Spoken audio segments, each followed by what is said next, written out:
what we have learned from the last week. Okay, so what have we learned from the last week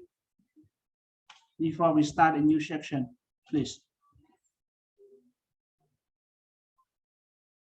What have we learned from the last week? Open log. What have we learned from last week? Please wait a minute, teacher. Pardon? Please wait a minute. Okay. And how about the others? What have we learned from the last week?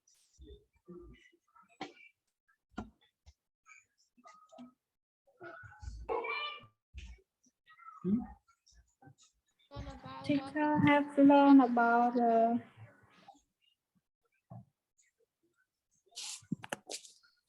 what? teacher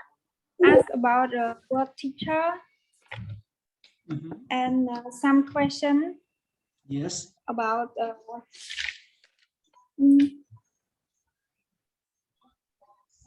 anything else?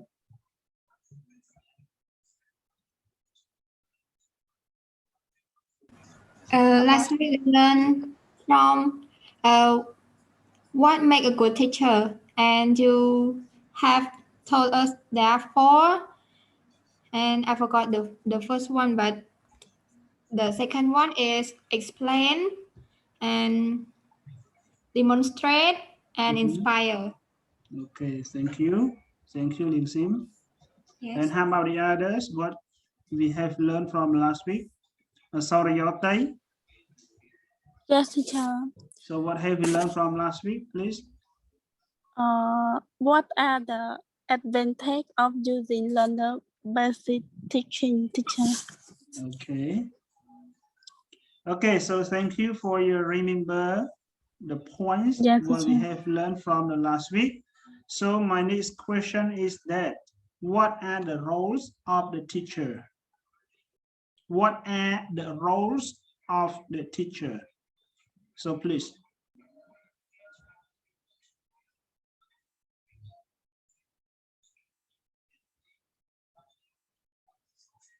So please,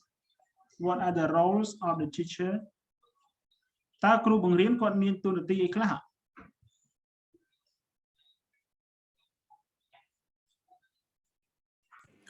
Hello, sir. Yes, please share your experience or your idea.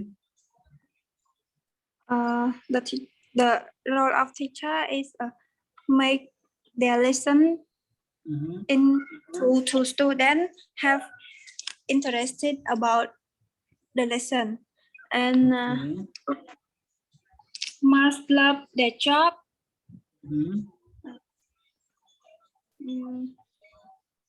Has a lot of knowledge and not only of their subject and must have their own personality and interact with students. And I forgot some points. Okay, thank you. So how about the others?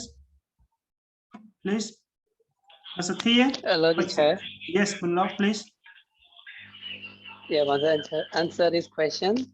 Please. The role of teacher is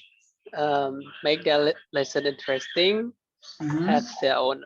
personality, love their job, have a lot of knowledge, must be approachable, and should be able to correct people without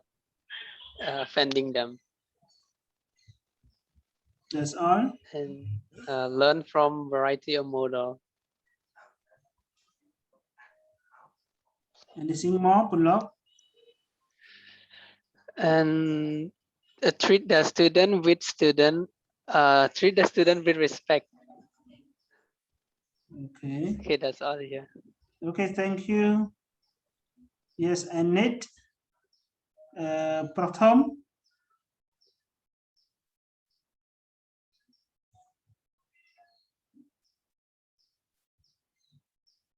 Pratham, can you hear me? Okay, next Satya. So what are the roles of the teacher? So the online channel How by the mat at slide.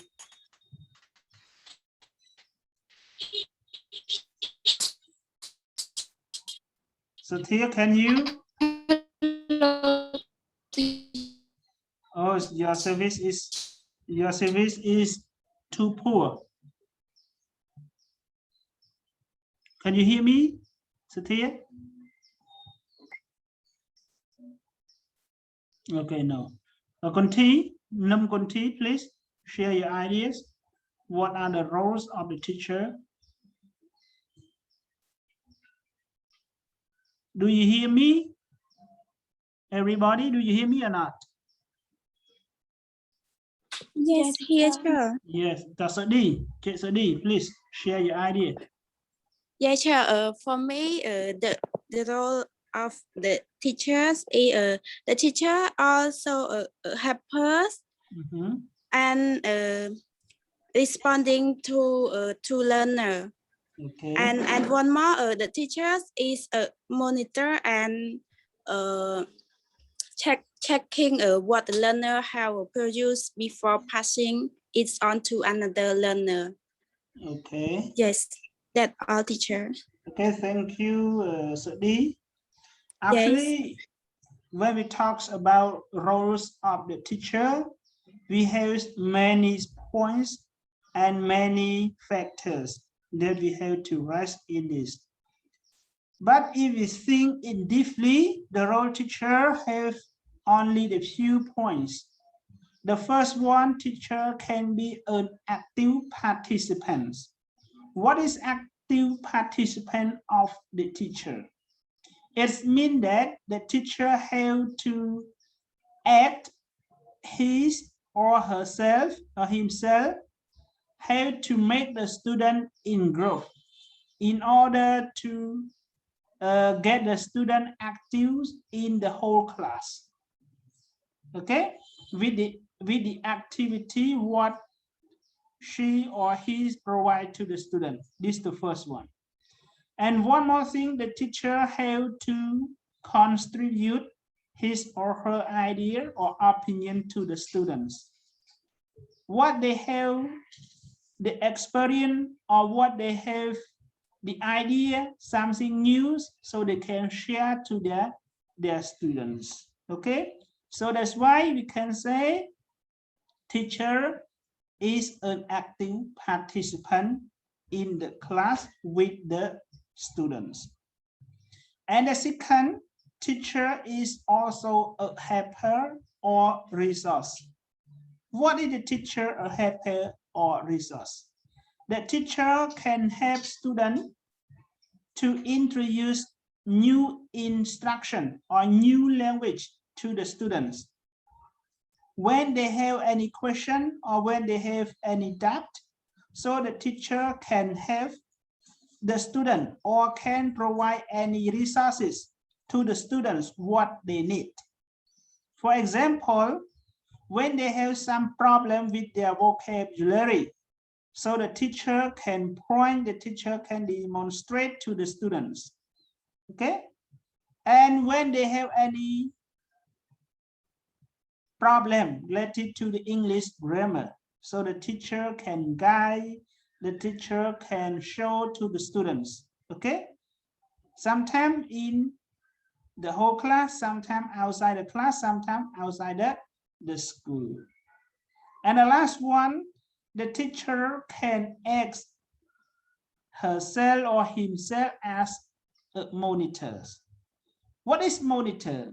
Monitor is similar to the helper, but actually monitor is deeply nearest to the students. It means that the teacher has to check what the learner has to produce before they pass the exam or before they pass any test. Okay, so the teacher tries to work as the nearest to the learners, what the learner can produce his or her lesson before they passing exam. Okay, so this is the three parts or the three factors that show about the roles of the teacher. Okay, So this is what we have learned from the last week. I just only review. And next, what is the benefits of the course book? This is my question. What is the benefit of the course book? Who can answer this question? Please. What is the benefit of the course book? When you choose any course book to teach your student or introduce your student, so what is the benefit from the course book? So please share your idea. Chiva, do you hear me, Chiva?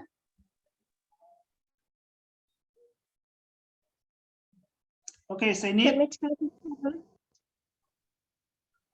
Do you hear me, Senit? Yeah, teacher. Okay, so please.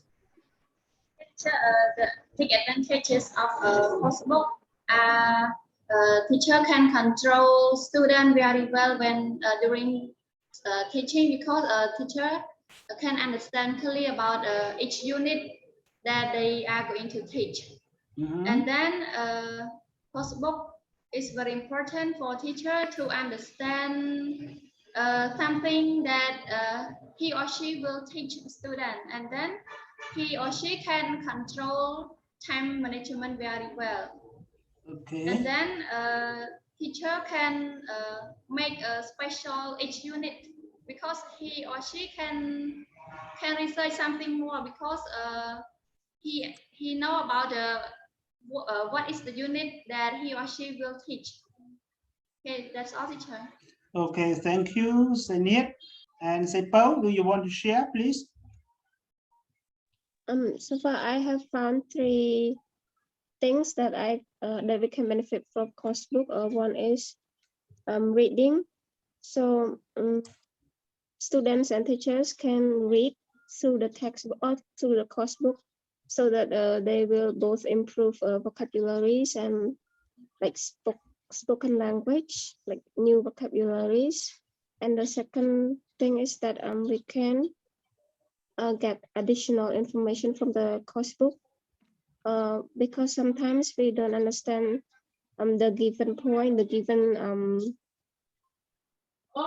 given sentences in the book. So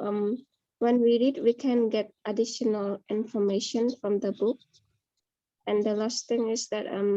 we can improve our critical thinking. Yes, teacher, I have only these 3 points. Okay, thank you, Sepo.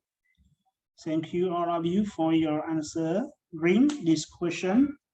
So if we talk about course book is very vital learning tool that is used in universal recognition. When you have the course book, you make independent on your teaching and learning, because you have the specific evidence to show up to the students as well as the other. So when you have the course book, that can make you independent with your learning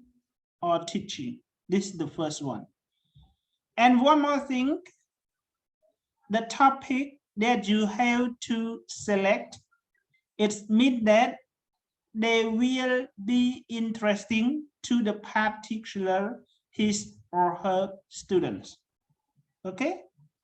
Because some topics that you have to select to teach your student in the class, so the student have to feel free interested to the particular individual points of the course book. And one more thing, the last one, course book also can exist with the learner-based teaching. What is learner-based teaching? When we talk about learner-based teaching, it means that the learner have to learn and teaching in the class. Sometimes they learn from his or her teacher. Sometimes learner can be a teacher in the class as well. How is learner be a teacher in the class? When, for example, when I divide you in group, I want you to discuss about one topic in the real class. And your group have to select the presentative group leader to do your short presentation. So your short presentation, this is what you teach, what you show, what you demonstrate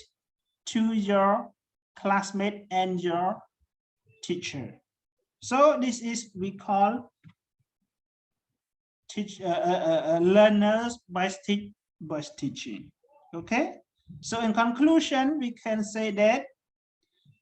when you have the course book, that can make teacher and student more independent. And the second, when you select any topics, so your any topic will interest to the particular individual part. And the last one, course book can be learner based teaching. What is learner based teaching? I already told you about this. Okay, sometimes learner can be a learner, sometimes learner can be a teacher, according to the situation. Okay, so this is what we have learned from the last week. So today we have to continue some part related to what are the advantages of using learner-based teaching.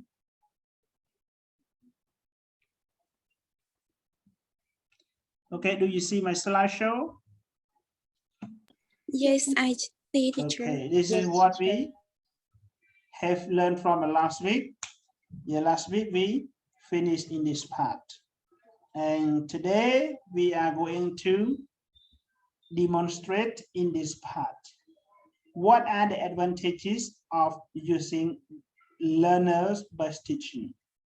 Learner-based teaching, sometimes we call in shortcut LBT. Okay, LBT, it means that learners-based teaching. So advantages of using learners-based teaching. So the first one is path. What is path? Path, it means that teacher may feel disconcerted. Okay, disconcerted.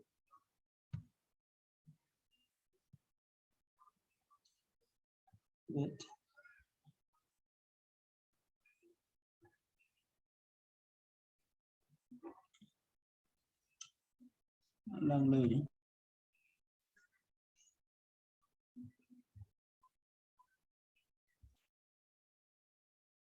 Okay, so the first one is path. When we talk about path, it means the teacher may feel disconcerted by seemingly lengthy preparation work necessary. So it means that when the teacher come into class, sometimes the teacher may have to prepare their work as possible as necessary for teaching the students. So it means that the teacher, before the teacher come to the class, the teacher have to prepare their work before come to the class.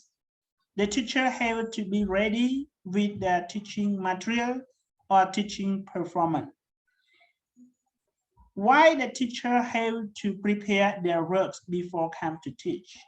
Because the teacher have feel free to prepare their works as possible as she or he can.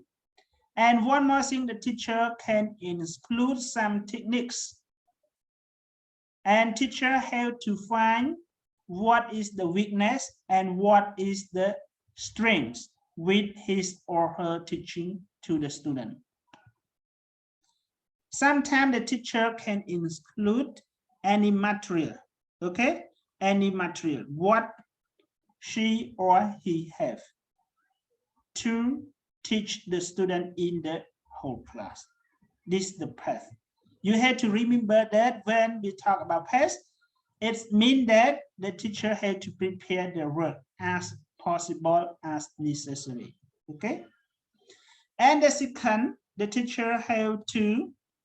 elements of surprise. What is element of surprise? As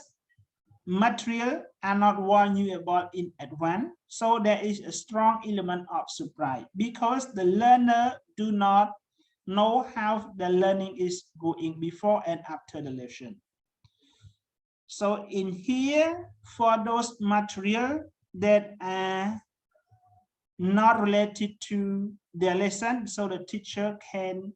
abandon. Okay, the teacher should not include with their lesson. Why the teacher have to, why the teacher are not included to the lesson? Because sometimes learners don't know how their learning is going on. And after the finish the lesson, sometimes the student, they will not included with their critical thinking. Okay, they are nothing because those lesson or those material is not isolated to his or her lesson. So sometimes those material they can not include in the lesson. So they can abandon to the others. Okay? Yes. Chẳng lẽ chẳng vậy tha element of surprise đó, mình tha như theo cách tha khăn niêm cho kêu bằng riêng mà nè, bà sân chỉ mê riêng nó tẹt tông chỉ mùi nông present simple, chẳng material nè, để mình chạm bạch chỉ mùi nông present simple, chứ mình chạm bạch vô mà đặt nâu nóng, chỉ material sầm rạp ở sở thơ để tẹt tông chỉ mùi nông present simple thì, phổ việc ăn bẹt buồn chỉ mùi nông present simple, ở thì họ, chẳng dương thấu lực dốc tại element of surprise nè. Mình thật thiệp xong nè để chui sầm mặt phiệp ở sơ nó oi bằng can sầm mặt phiệp bạc quạt nó dương thấu lương vô element nè thiệp xong mùi nè để thu ở sơ nó bằng can sầm mặt phiệp bạc quạt nè bạc can này dương lược material nè để vì áp bẹ pon chỉ mùi đường mê riêng hay dương vô đã quạt phớ vì priệp ban đôi chỉ uselessឬcòn not one you about toàn đấy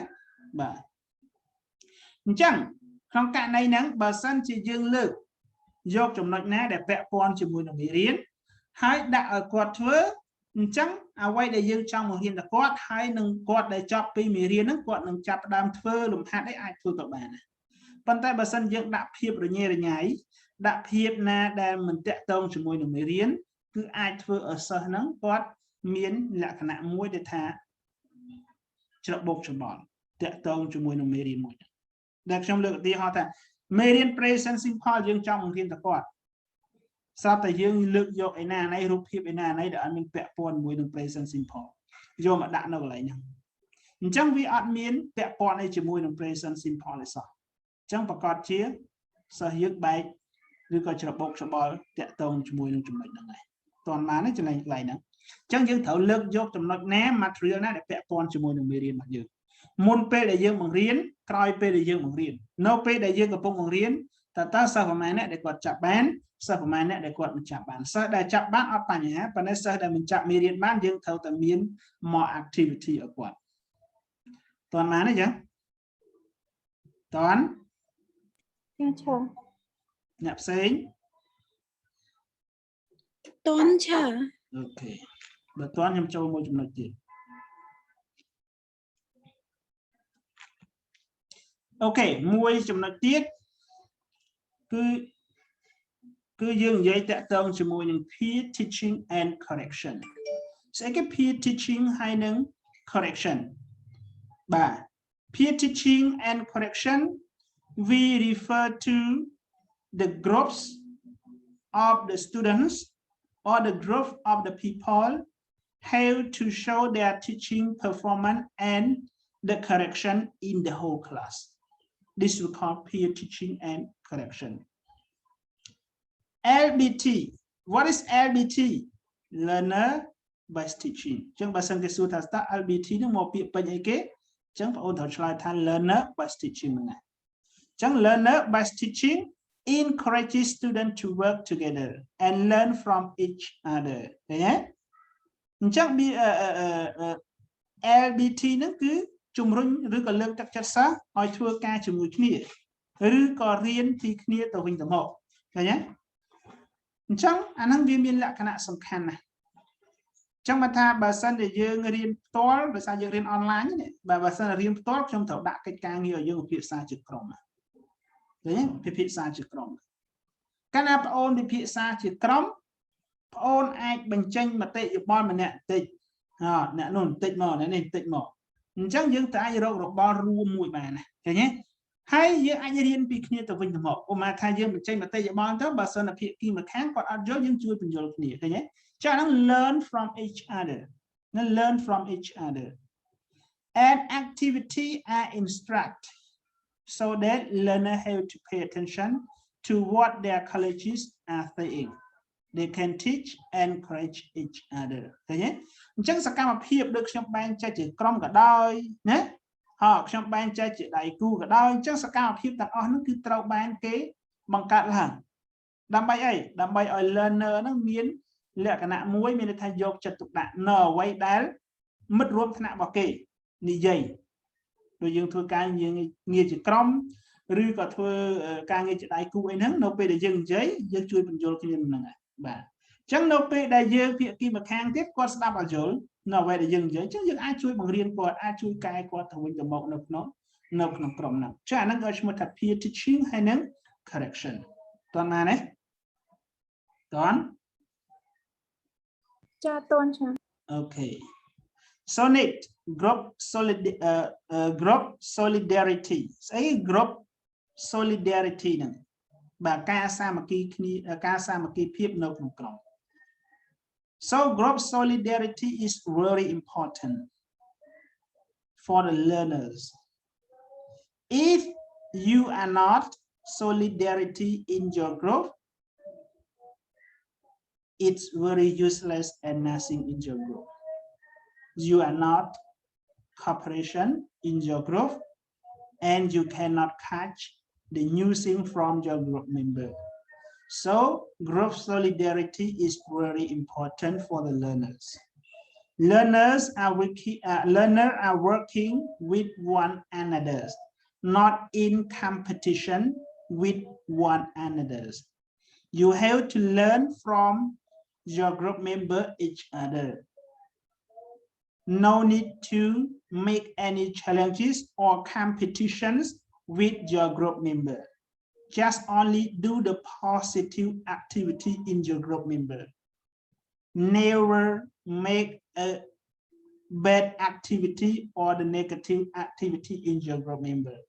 You have to learn something new. What you have known, you have to tell in your group member. Okay? This is what you have to share idea each other. No need to do any negative activity in your group, such as challenges or competition in your group. If you have the competition or challenges in your group, so it is not a kind of group solidarity. You get it? So group solidarity is very important for learners to share everything in your group. Not the small group, not the big group, but you have to share each other.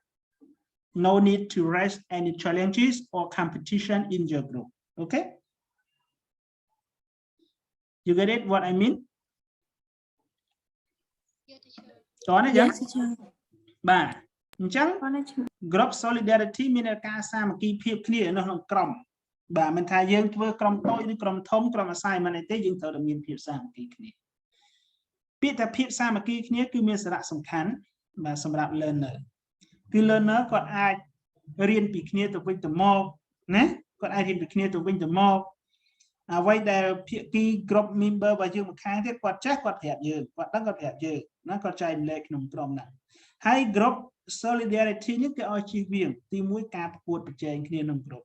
ការបង្កជាបញ្ហាក្នុងក្រុមគឺឲ្យមានជាដាច់ខាតតើណាទេបើយើងមានអាពីរហ្នឹងទេក្នុងក្រុមរបស់យើងមិនមែនជាលក្ខណៈ group solidarity ទេតើណាទេចឹងតើ Yes, teacher. Yes. so neat okay one more thing the next point what are the potential problems តែអ្វីជាបញ្ហាដ៏មានសក្តានុពលសម្រាប់អ្នករៀនសូត្របាទមើលនរណាមើលមួយ slide យល់តោះនរណាមើលមួយ slide យល់ please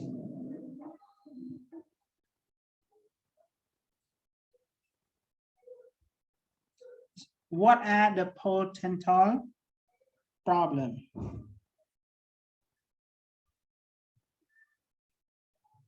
who can understand this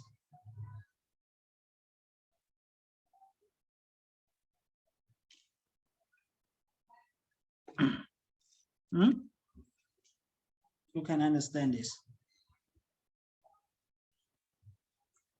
the learner resistance what is resistance it means struggle បើ learner គឺត្រូវតែមានភាពតស៊ូបើតស៊ូទោះបីជាមានឧបសគ្គអីយ៉ាងម៉េចក៏ដោយគឺ learner have to be resistant okay so some learners feel that they are learning only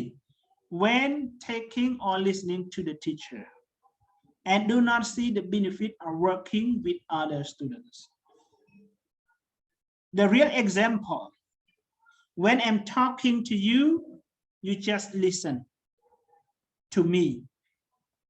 and you don't care any or the other student just care only in yourself you have to demonstrate you have to concentrate on me what I'm talking to you for example so you just only listen to me and you don't care to the other students they can listen or they can understand what I'm talking to you you never care okay you don't care about this this is the first one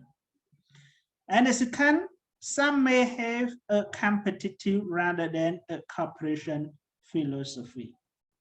some students they have to show the competitive they want to get number ones or outstanding student in the whole class rather than cooperation in philosophy okay because when you learn every student even me if I were a student so I have to competition with the other student because I want outstanding students in the whole class so sometimes if we work in individual we never cooperate to the other student if we work as an individual okay for example like exam sometimes you try your best you have to study hard in order to get the outstanding student in the whole class sometimes like this okay it's not the shellfish but sometimes you have to fight you have to fight is not just the violence fight here I refer to fight the knowledge what we have to competitive in the whole class rather than cooperation okay this for the second and the last one third some have a low opinion of themselves and feel that they cannot contribute to the lesson either in content or in knowledge of the target language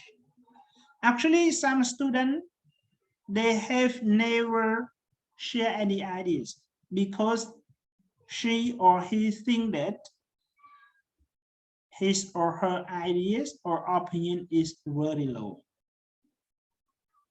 when you think like this you are misunderstanding because when you think oh, I am a low ideas or I am a low opinion, so I could not share to anybody. When you think like this,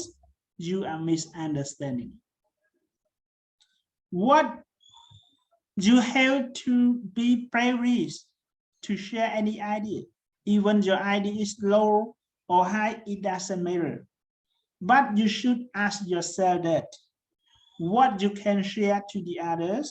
to your classmates, to your friends. So this is what your ideas. Don't think that your idea, they can accept your idea or not. No, don't think like this, okay? But you have to feel free. You have to contribute what you know. It is short or long, low or high, it doesn't matter. But what you have to share to your classmate or your friends, okay? And you should be brave students. Right or wrong, it doesn't matter. I always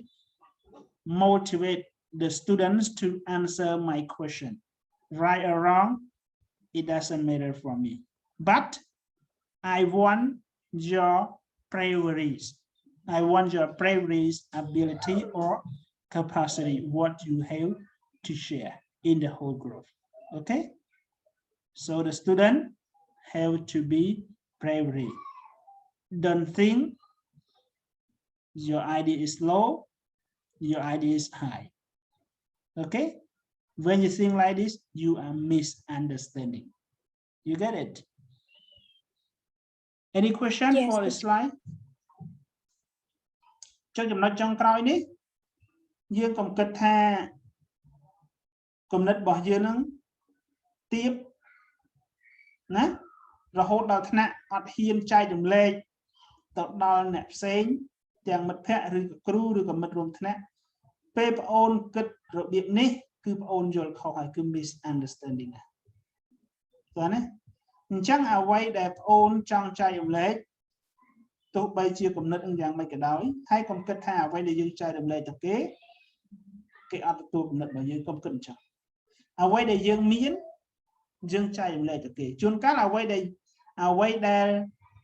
គេមានខ្លួនរបស់គេហើយអ្វីដែលយើងនិយាយទៅជួនកាលគេអត់ដឹងទេអញ្ចឹងអ្វីដែលគេអត់ដឹងយើងចែករំលែកទៅគេអញ្ចឹងអាហ្នឹងវាជាបរិបទជាផ្នត់គំនិតមួយពី new concept for them អូខេអញ្ចឹងយើងក៏មានអារម្មណ៍មួយថាយើងអត់ចង់ចែករំលែកទៅគេដោយសារគំនិតរបស់យើងនោះវា low អត់និយាយអញ្ចឹងទេតើណាណាអញ្ចឹងក្នុងករណីនេះគឺយើងត្រូវតែមានភាពក្លាហានមួយក្នុងការចែករំលែកទោះបីជាចំណេះដឹងរបៀបណាក៏ដោយទោះបីជាអ្វីដែលយើងចង់ចែករំលែកទៅកាន់អ្នកដទៃរបៀបណាក៏ដោយគឺយើងត្រូវតែ motivation ខ្លួនឯងត្រូវតែលើកទឹកចិត្តខ្លួនឯងក្នុងការចែករំលែកហ៊ាន bravery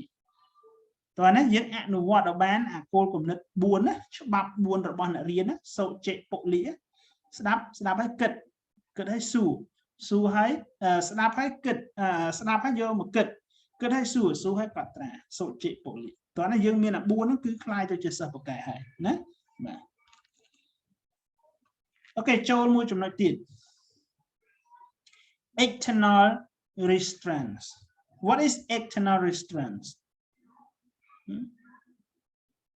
What is external restraints? Who know about this?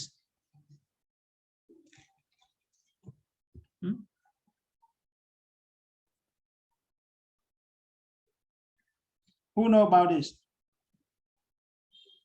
Who can explain about this? អត់ស្គាល់នៃពាក្យនឹងផងចា៎ Who know about this? មិនណាដឹង External restraints. Internal motivation មានន័យថាម៉េចការលើកទឹកចិត្តផ្នែកខាងក្នុងដល់ពេល external motivation ការលើកទឹកចិត្តខាងក្រៅអញ្ចឹង external ខាងក្រៅបាទក្រៅដល់ពេល external restraint គឺចង់ស្ដាប់លើអីមិនណាដឹង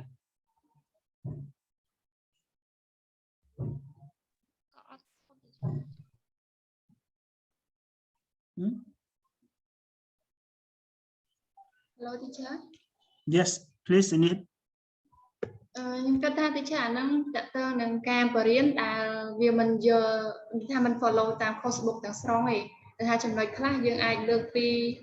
ធានបទខាងក្រៅយើងលើកមកតែវាងាយស្រួលក្នុងការឲ្យសិស្សឆាប់យល់មេរៀនជាង Okay, that's good. Yes, thank you, Sanit. And how about the others? តើអ្នកធ្លាប់បង្រៀនឬក៏អ្នកមិនធ្លាប់បង្រៀនអីអាចនេះបានអាច share បាន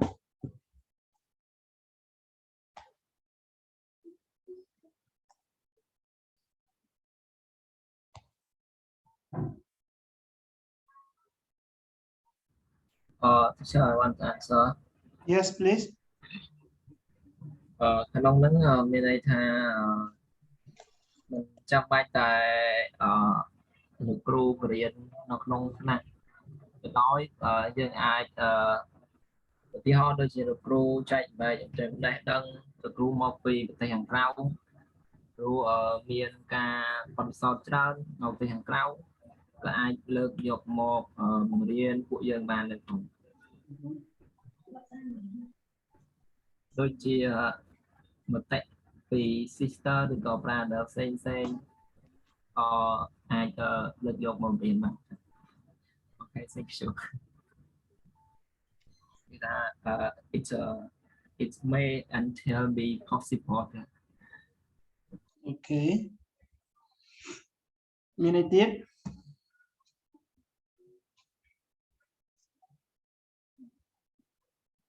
How about the others? Minute is like 8 strands now. Thank you, Venerable. Minute.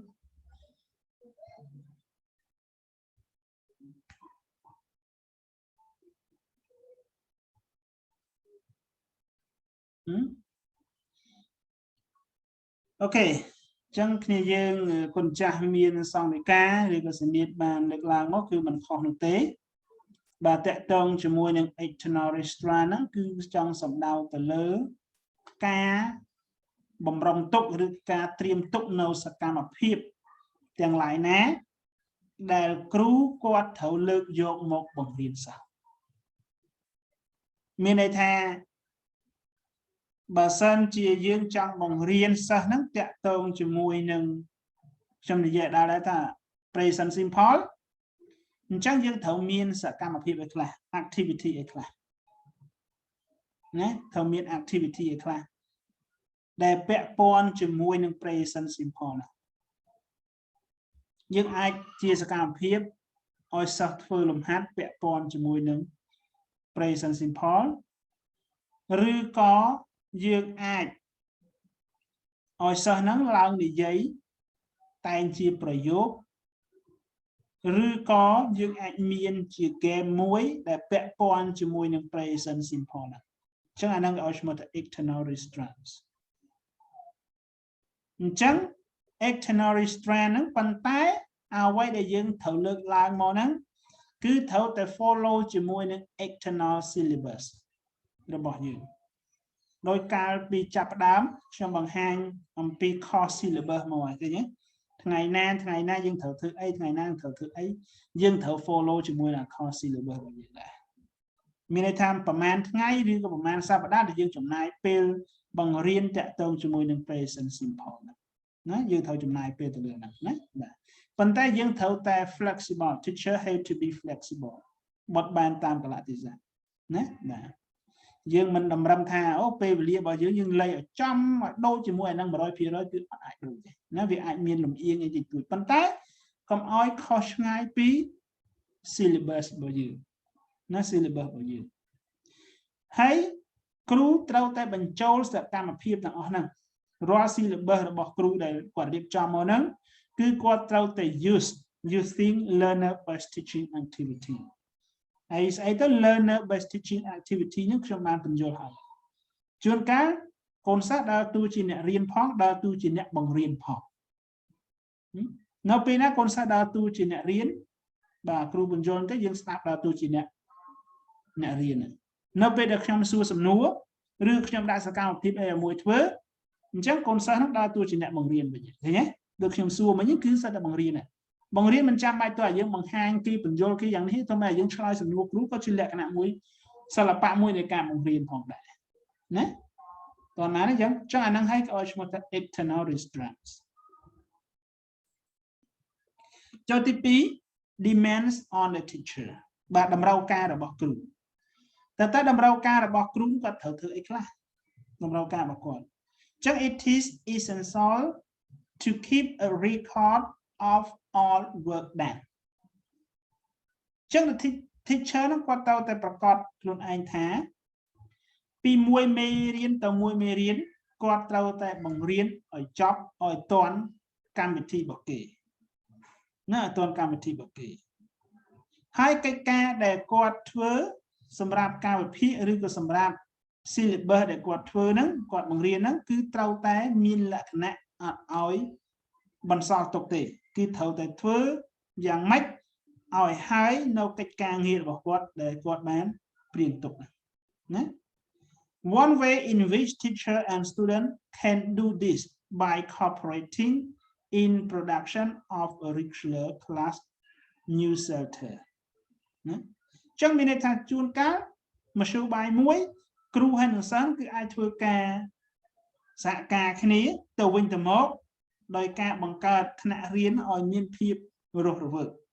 ឲ្យមានភាពរលូននៅថ្នាក់រៀនណាអញ្ចឹងឧបមាថាថ្ងៃហ្នឹងគាត់ចង់បង្រៀនសិស្សតាក់ទងជាមួយនឹងអ្វីមួយអញ្ចឹងគាត់ត្រូវតែ plan យ៉ាងម៉េចគាត់ត្រូវតែលេខពេលវេលាយ៉ាងម៉េចត្រូវឲ្យហើយកិច្ចការងារទាំងអស់ហ្នឹងហើយដើម្បីឲ្យហើយកិច្ចការងារទាំងអស់ហ្នឹងយើងត្រូវតែមានកិច្ចសហការជាមួយនឹងកូនសិស្សណាត្រូវតែមានកិច្ចសហការជាមួយកូនសិស្សដើម្បីឲ្យការងារដើម្បីឲ្យការបង្រៀនរបស់គាត់ដែលគាត់ចង់បង្រៀនមេរៀនឲ្យចប់ហ្នឹងគឺគាត់ត្រូវតែមានកិច្ចសហការជាមួយគ្នាឲ្យបានរលូននៅក្នុងថ្នាក់រៀនជាប្រចាំណាអាហ្នឹងគឺ demands on the teacher តោះមានសំណួរអីទេ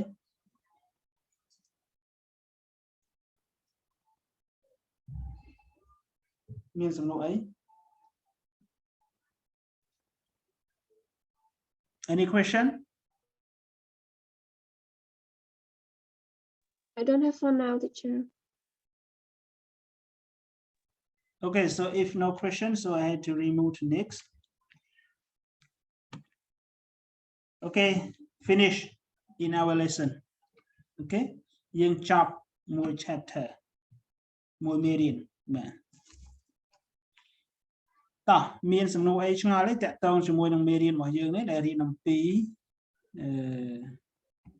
introduction to language teaching តោះមានសំណួរអីហើយខ្ញុំនឹងផ្ញើមេរៀននឹងឲ្យមានសំណួរអីទេ Yes teacher អត់ច្បាស់ឡើយណាអាចសួរបាន Hello teacher Yes please yeah I have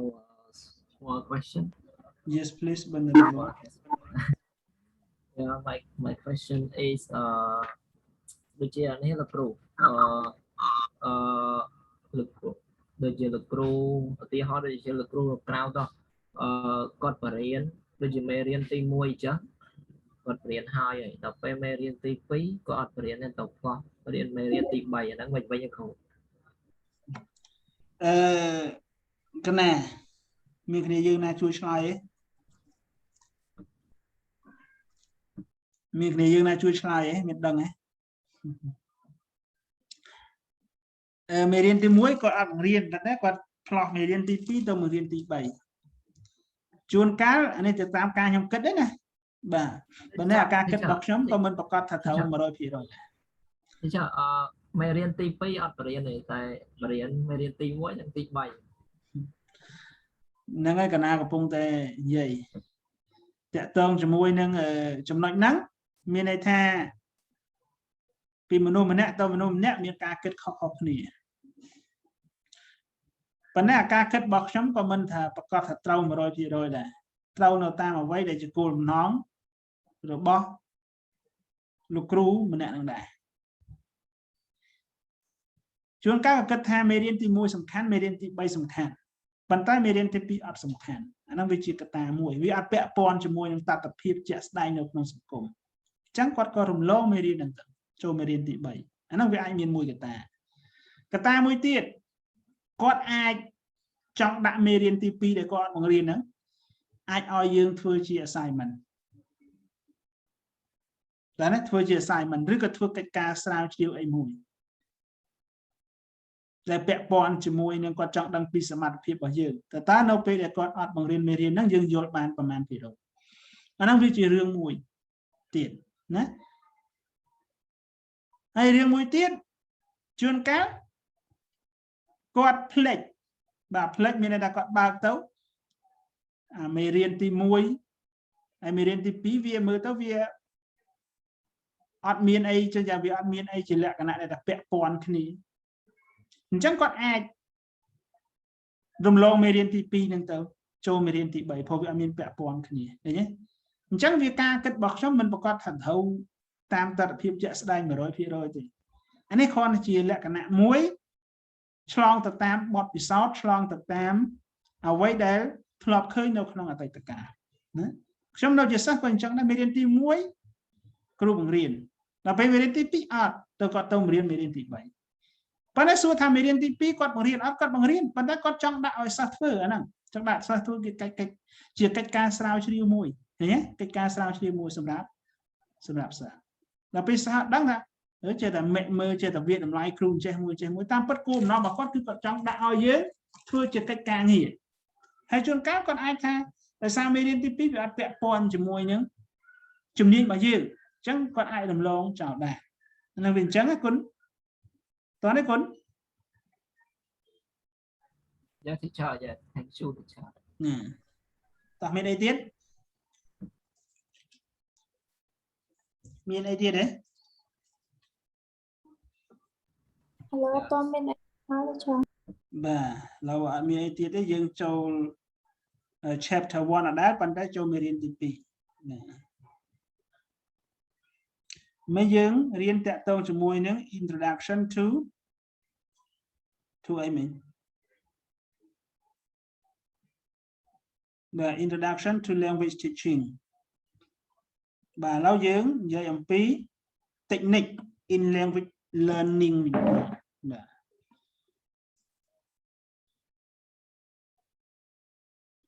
តើឃើញ slide ខ្ញុំ share ទៅនៅឃើញហើយចា៎បាទឃើញណាបាទចា៎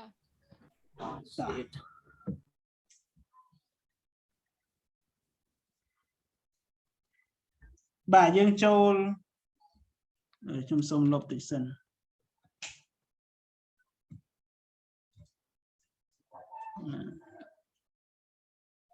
ចាំផ្លែតខ្ញុំដាក់ផ្លេចកែ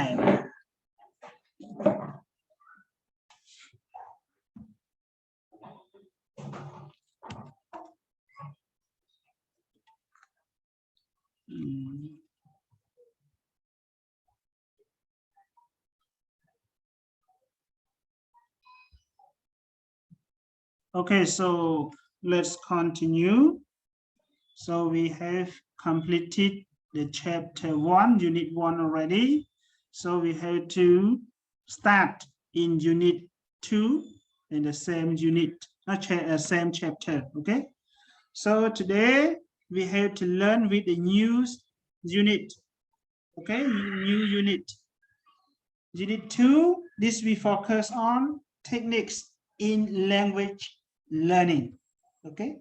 in language learning. So in previous unit we have learned introduction to language teaching, but now techniques in language teaching, learning. So in this one, when we talk about techniques, we refer to any material like test, like activity, like teaching, and so on. Okay. So the first one is we focus on techniques defined. What is technique defined? When we talk about technique defined, we refer to the first one is tag. Okay, tag, not test, not tag. Second, tagged. Tagged we refer to the specialized form of techniques or series of techniques closely aligned with communicative curricula and such as must minimally have communicative goals. So what does it mean in this one? This one we refer to the technique that you have to include with your curriculum or your syllabus, what you design the lesson that have to teach or to guide to your student in the whole class. But you have to make sure that all your tests have to follow with curriculum or syllabus, what you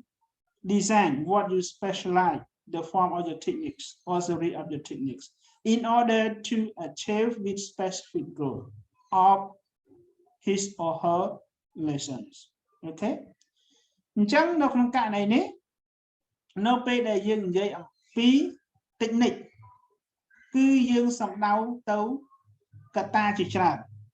ដែលកត្តាទី1ដែលយើងរៀននេះគឺកត្តាកិច្ចការងារបាទកិច្ចការងារនេះគឺយើងសំដៅច្រើនបាទកិច្ចការបើសិនយើងនិយាយតែកិច្ចការបង្រៀនមួយគឺយើងនៅក្នុងកិច្ចការបង្រៀនហ្នឹងវាមានច្រើនយើងត្រូវបង្រៀនអីខ្លះណាមេរៀនណាហើយត្រូវប្រមូល technique ឬក៏ត្រូវរក technique យ៉ាងម៉េចដែលធ្វើឲ្យសិស្សហ្នឹងងាយយល់យើងត្រូវរៀបចំមេរៀនណាដែលត្រូវជាមួយនឹងសមត្ថភាពរបស់សិស្ស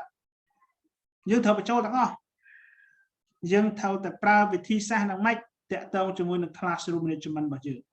ណាអញ្ចឹងនៅក្នុងកិច្ចការងាររបស់ test នេះគឺកិច្ចការនេះគឺវាមានច្រើនប៉ុន្តែនៅករណីនេះគឺយើងសំដៅទៅលើ technique បាទ technique ដែលតាមពិតពាក្យហ្នឹងកំចៃពីគេមកទេបាទ technique ទេណាបាទ technique នៅខ្មែរយើងហៅវិធីសាស្ត្របាទអញ្ចឹងយើងត្រូវប្រកាសថា technique ដែលយើងត្រូវតែដាក់ចូលសម្រាប់ទៅបង្រៀនសិស្សហ្នឹងយើងត្រូវប្រកាសខ្លួនឯងថា technique ដែលយើងត្រូវដាក់ចូលហ្នឹងគឺត្រូវស្របជាមួយនឹងកម្មវិធីសិក្សារបស់សាលារៀនមួយហ្នឹងឬក៏អត់ឬក៏ត្រូវស្របជាមួយនឹងខុស syllabus ដែលយើងរៀបចំឲ្យសិស្សនឹងអត់ហើយយើងត្រូវតែប្រកាសខ្លួនឯងថារាល់ technique ដែលយើងត្រូវដាក់ចូលដែលស្របជាមួយនឹងកម្មវិធីសិក្សាឬស្របជាមួយនឹង syllabus របស់យើងហ្នឹងថាតើយើងទទួលបានសម្រេចកិច្ចការអីខ្លះឬក៏គោលបំណងអីខ្លះពីកិច្ចការងារទាំងអស់ហ្នឹងដែលយើងត្រូវដាក់ចូលហ្នឹងអញ្ចឹងយើងត្រូវប្រកាសខ្លួនឯងក្នុងចំណុចហ្នឹងណាយើងត្រូវសួរខ្លួនឯងអាហ្នឹងគឺជាផ្នែកមួយនៃ technique ដែរដែលយើងត្រូវតែកំណត់ខ្លួនឯង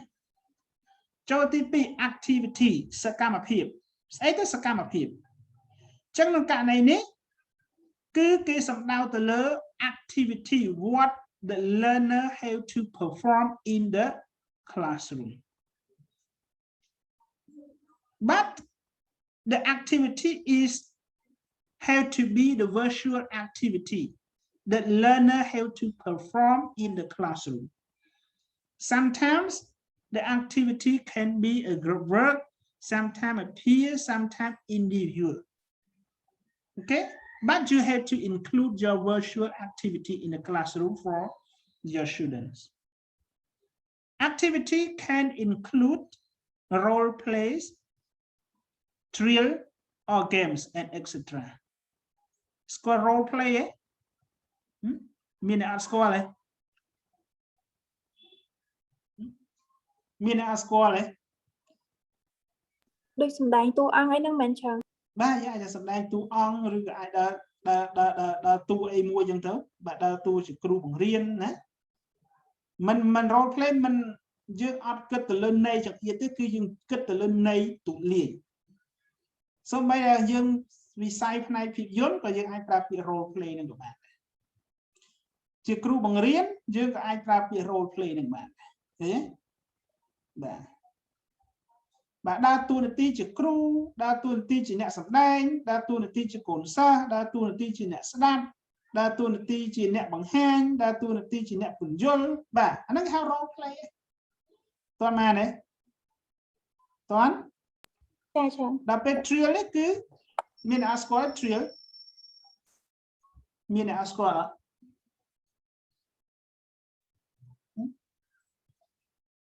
មានអ្នកស្គាល់ drill ទេខ្ញុំអត់ស្គាល់បាទ drill គឺវឹកហាត់ប៉ុន្តែ drill នេះគឺប្រើសម្រាប់តែនៅក្នុង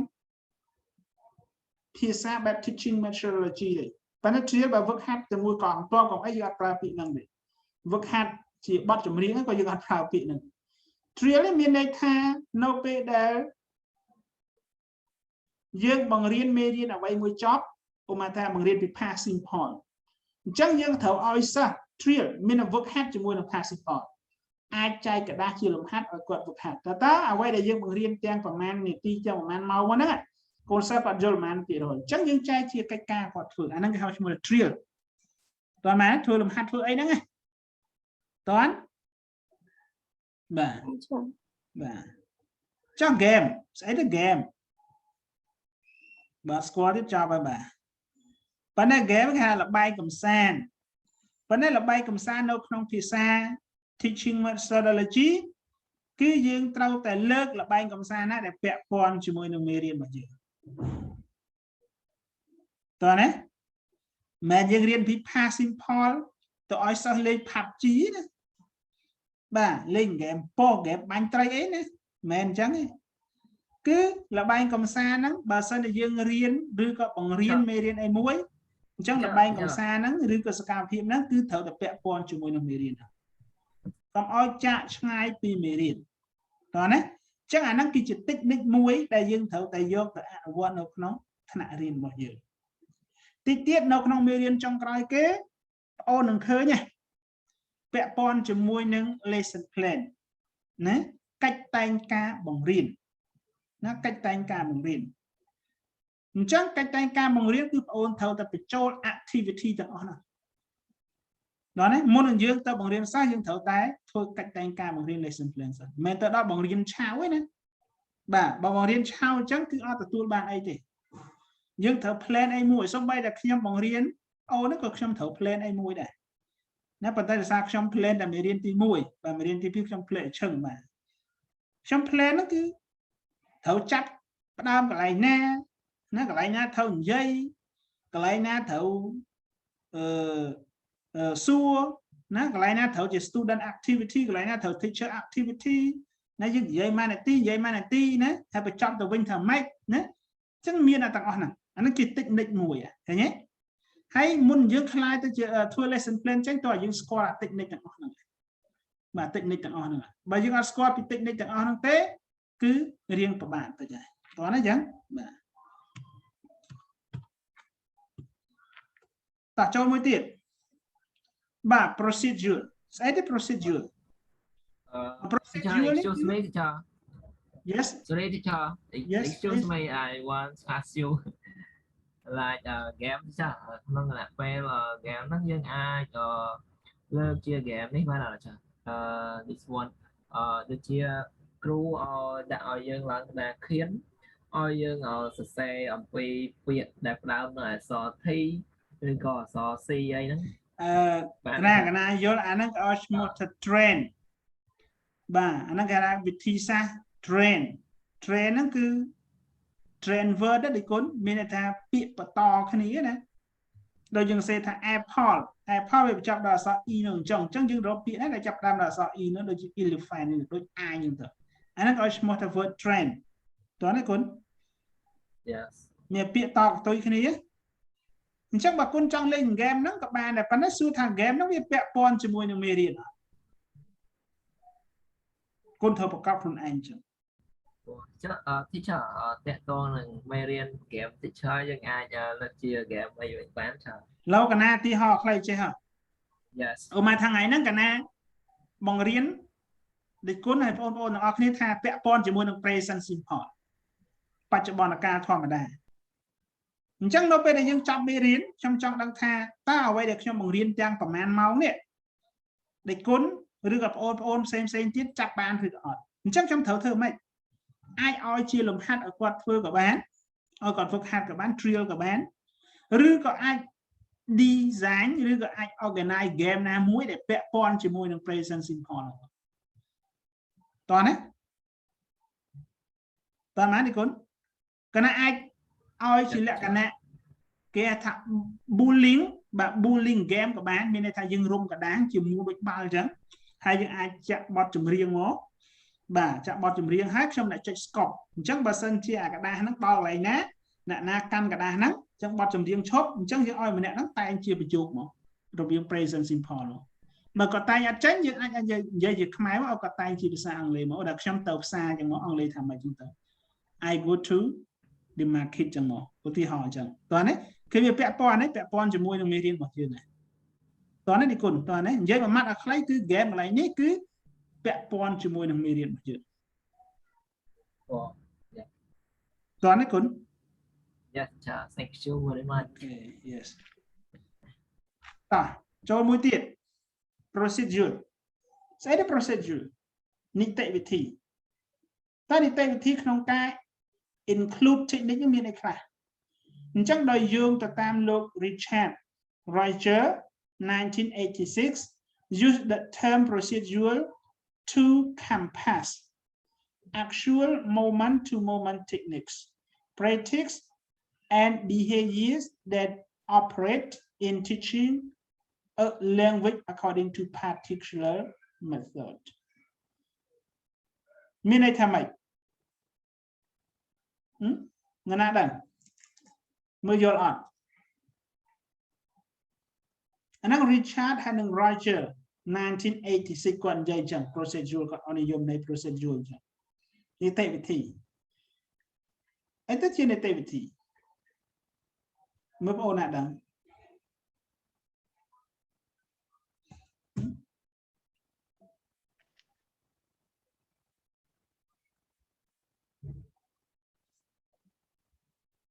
មានអ្នកណាដឹងហ៎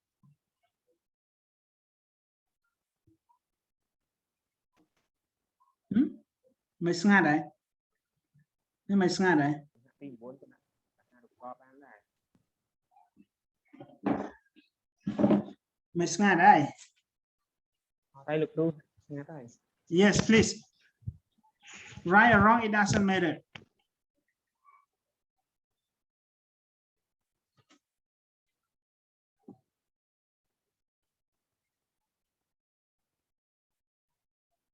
mấy ấy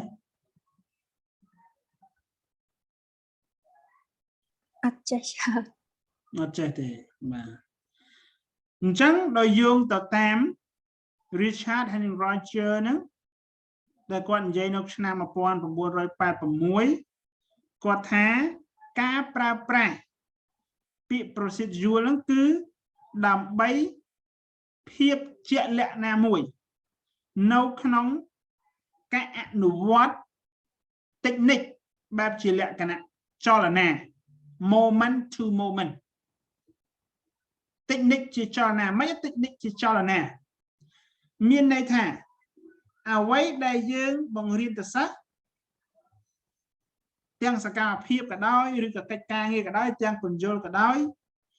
cứ dương thấu tay prakot tha quay đại dương dây từ can sắc sắc từ tua vô bàn hai sang vô quay để quan vô tập quần vô nạp xén rồi có vô tập ăn what bản anh đang ở một tháng moment to moment techniques hai dương thấu ta miến caរួមxong chỉ mùi những practices cái ăn what dương riêng là từ đấy dương ăn miến cái ăn what có mình phải có tham riêng để dương riêng đó từ giờ lại and behavior hai tạo trở rất đại dương pra nấuក្នុងការបង្រៀនរបស់យើងណាគឺវាជាការបង្រៀនអ្វីដែលថ្មីអាស្រ័យទៅលើវិធីសាស្ត្រដែលមានលក្ខណៈពិសេសមួយមានន័យថាអត្តចរិតឬក៏បែបបទដែលយើងបង្រៀនទៅកាន់សិស្សសម្រាប់ការប្រើប្រាស់នៅក្នុងការបង្រៀនរបស់យើងនៅក្នុងការចង់បង្ហាញអ្វីមួយថ្មីទៅកាន់អ្នកដទៃគឺយើងត្រូវតែបញ្ចូលនៅវិធីសាស្ត្រដ៏ថ្មីមួយដែលវិធីសាស្ត្រដ៏ថ្មីហ្នឹងយើងអាចជាលក្ខណៈសកម្មភាពក៏បានជាកិច្ចការក៏បានឬក៏ជាការអនុវត្តផ្ទាល់ក៏បានតើបានទេចឹងហើយអាហ្នឹងក៏ឲ្យឈ្មោះថា procedure នីតិវិធីមានន័យថាគឺជារបៀបឬក៏បែបបទដែលយើងត្រូវតែមានលក្ខណៈបែបវិលជុំចង់សម្ដៅលើវិលជុំមានន័យថាអ្វីដែលយើងបង្រៀនទៅកាន់អ្នកដទៃយកអ្វីដែលយើងបង្រៀនទៅកាន់គាត់យកទៅចែករំលែកបន្តទៅអ្នកផ្សេងអាហ្នឹងក៏ឈ្មោះថា moment to moment ហើយយើងត្រូវតែរួមផ្សំជាមួយនឹងការអនុវត្តណាជាមួយនឹងការអនុវត្តហើយអត្តចរិតឬក៏ចិត្តគំនិតដែលយើងប្រើប្រាស់ក្នុងការបង្រៀនអ្វីមួយទៅថ្មីទៅកាន់អ្នកដទៃគឺយើងត្រូវតែប្រើវិធីសាស្ត្រណាមួយ ដែលធ្វើឲ្យអ្នកស្ដាប់នឹងងាយយល់នៅអ្វីដែលយើងចង់ពន្យល់ទៅកាន់គាត់តើណានេះចង់អានឹងឲ្យឈ្មោះថា procedure តើមានសំណួរអី Yeah, sorry teacher, can you could you tell me about the moment to moment again? moment to moment technique គេចង់សំដៅថាឧបមាថាកណាពន្យល់តាក់ទងជាមួយនឹងនិយមន័យរបស់ពាក្យ procedure អញ្ចឹងកណាពន្យល់កន្លែងហ្នឹងដែលគុណយល់ហើយដែលគុណយកអ្វីដែលកណានិយាយទៅកាន់ដែលគុណហ្នឹងដែលគុណយកទៅចែករំលែកបន្តទៀតនៅតាមអ្វីដែលគុណយល់ពីកណាហ្នឹងអាហ្នឹងឲ្យឈ្មោះថា moment to moment ដែរតើណានេះគុណចលនាឬគេហៅថាគឺជាបែបបទមួយដែលមានលក្ខណៈវិលជុំចង់សំដៅថាអ្វីដែលកណាពន្យល់ទៅកាន់ដែលគុណហើយដែលគុណយកទៅពន្យល់បន្តទៀតអាហ្នឹងគឺគេឲ្យឈ្មោះថា moment to moment អរលោកលោកសុខខ្ញុំចូលមករៀនសិនពួកខ្ញុំខលវិញពួកណាអរលោកនេះគុណHello. Yeah, teacher. Yeah, teacher. Lơ vậy á nè con. Lơ là vậy á. Lơ ta teacher. Vô đi con vô nào. Vô lại sao vô tay mày nâng lơ teacher vậy mình tí được bèo hết nạch lên bật. Nè, lo mà đong tiền. Mà nhưng mà vậy không? Nè, lo mà đong tiền. Moment to moment technique cái trong sập đau từ lơ.អ្វីដែលយើងនិយាយទៅកាន់អ្នកដទៃហើយអ្នកដទៃគាត់យកអ្វីដែលយើងពន្យល់ទៅកាន់គាត់ហើយគាត់យកអ្វីដែលគាត់យល់ហ្នឹងទៅពន្យល់អ្នកដទៃឲ្យយល់ដូចគាត់ដែរអាហ្នឹងឲ្យឈ្មោះថា moment to moment technique តោះណា Yes ឧបមាថាកណាប្រាប់ថា moment to moment technique ហ្នឹងកណាថាអាហ្នឹងគឺជាការវិលជុំមានន័យថាសកម្មភាពមួយដែលយើងពន្យល់ទៅកាន់អ្នកដទៃហើយអ្នកដទៃយល់ដូចយើងដែរហើយគាត់យកអ្វីដែលគាត់យល់ហ្នឹងទៅបញ្យល់អ្នកដទៃមួយទៀតអាហ្នឹងឲ្យឈ្មោះថា moment technique ដល់នេះគុណដូចកណាបញ្យល់អញ្ចឹងចេះតែគុណទៅប្រាប់ដែលគុណមានសង្កេតការទៅប្រាប់ពន្លកថាអាហ្នឹងគឺអញ្ចឹងតាមអ្វីដែលកណាបញ្យល់អញ្ចឹងអាហ្នឹងឲ្យឈ្មោះថា moment to moment technique ដល់នេះគុណ Yeah, teacher អ្នកផ្សេង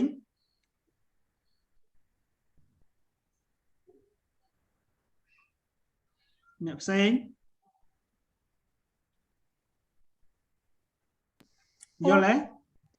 យល់ហើយtrời Dạ teacher. Okay តោះចូលមួយទៀត technique ស្អីគេ technique អង់គ្លេសថា technique ដល់ពេលបារាំងថា technique បាទខ្មែរយើងវិធីសាស្ត្របាទអញ្ចឹង techniques it is the products of a choice made by the teacher បាទឃើញទេកា technique ប្រៀបបានដូចជាផលិតផលមួយអញ្ចឹងដែលត្រូវបានជាលក្ខណៈគឺជាផលិតផលមួយនៃជំរើសណាមួយដែលបង្កើតដោយគ្រូបង្រៀនណាដែលបង្កើតដោយគ្រូបង្រៀនអញ្ចឹង technique បង្រៀនមានន័យថាគ្រូបង្រៀនគឺជាអ្នកបង្កើតប្រៀបបានដូចជាផលិតផលមួយអញ្ចឹងឃើញទេ A number of techniques used in class are teacher center, learner center, production oriented ឬក៏ comprehension oriented ណាអញ្ចឹងចំនួននៃ technique ហ្នឹងយើងត្រូវបានប្រើក្នុងថ្នាក់រៀនគឺអាចមានច្រើនបង្កើតនេះខ្ញុំលើក4គឺអាចមានជាលក្ខណៈ teacher center មានន័យថា teacher center មានន័យថាសកម្មភាពគ្រូច្រើនជាងសិស្ស learner center មានន័យថាម៉េចlearner center មានន័យថាម៉េចសកម្មភាពសិស្សច្រើនជាងគ្រូវិញដល់ពេល production oriented មានន័យថាម៉េចការអនុវត្តច្រើនបាទការអនុវត្តច្រើនដល់ពេល comprehension oriented មានន័យថាម៉េច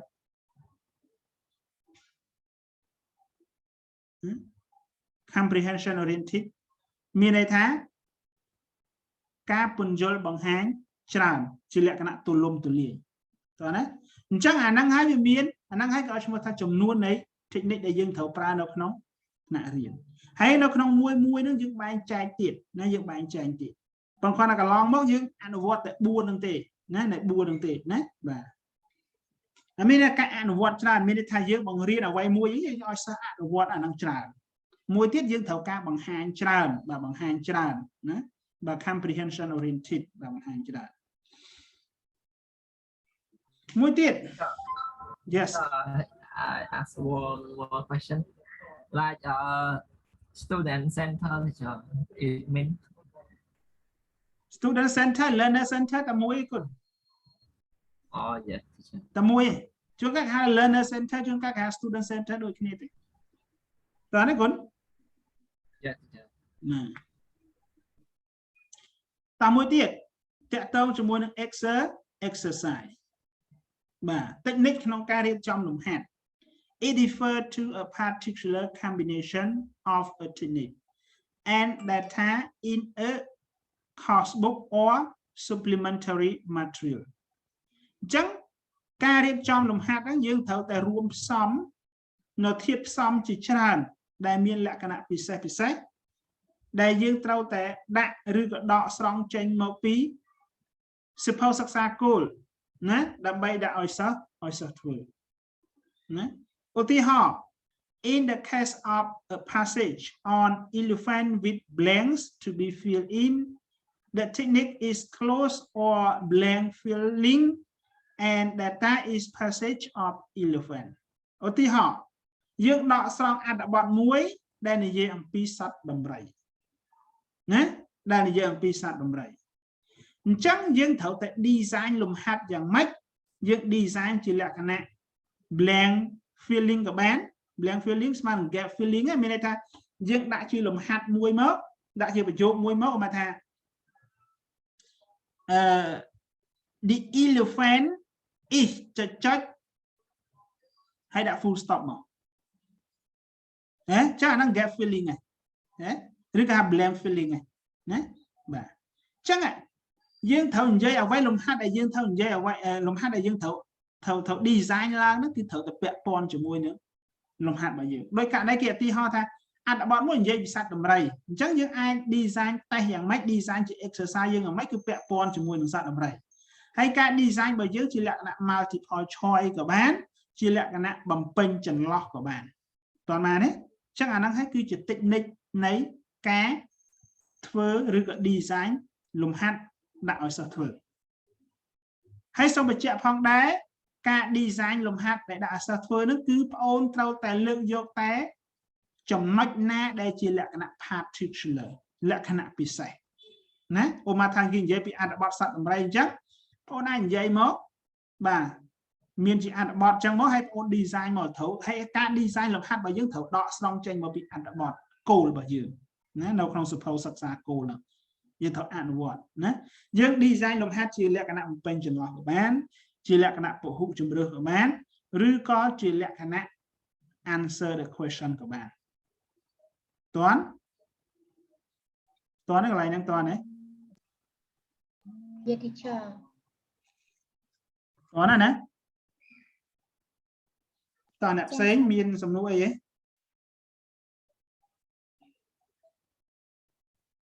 អ្នកផ្សេងមានសំណួរអីទេ no បាទបើសំណួរអីទេយើងសម្រាប់5ដល់10នាទីបាទម៉ោង 7:45 យើងចូលវិញណាបាទយើងសម្រាប់5ដល់10នាទីបាទ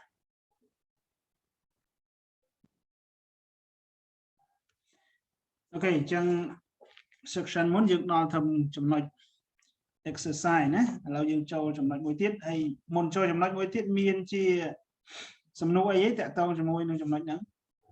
មានជាសំណួរអីទេអត់មានហងឈើ អូខេចាំអត់មានចូលចំណុចថ្មី So in number 2 we talks about knowledge of good techniques second knowledge of a good techniques អញ្ចឹងយើងដឹងហើយថា technique គឺជាអ្វីដែលយើងគ្រូបង្រៀនឬក៏សិស្សគាត់ប្រើប្រាស់នៅក្នុងថ្នាក់រៀនរបស់យើងបាទដែលយើងមានតាក់ទងជាមួយនឹងការ design ទៅលើ task ការ design ទៅលើ activity ហើយនឹងការ design ទៅលើ procedure ហើយនឹង exercise ជាដើមបាទអញ្ចឹងឥឡូវនេះយើងរៀនអំពី knowledge of a good techniques បាទចំណេះដឹងនៃ technique មួយដ៏ល្អឬក៏ប្រសើរអញ្ចឹងយើងមើលក្នុងករណីនេះគេថា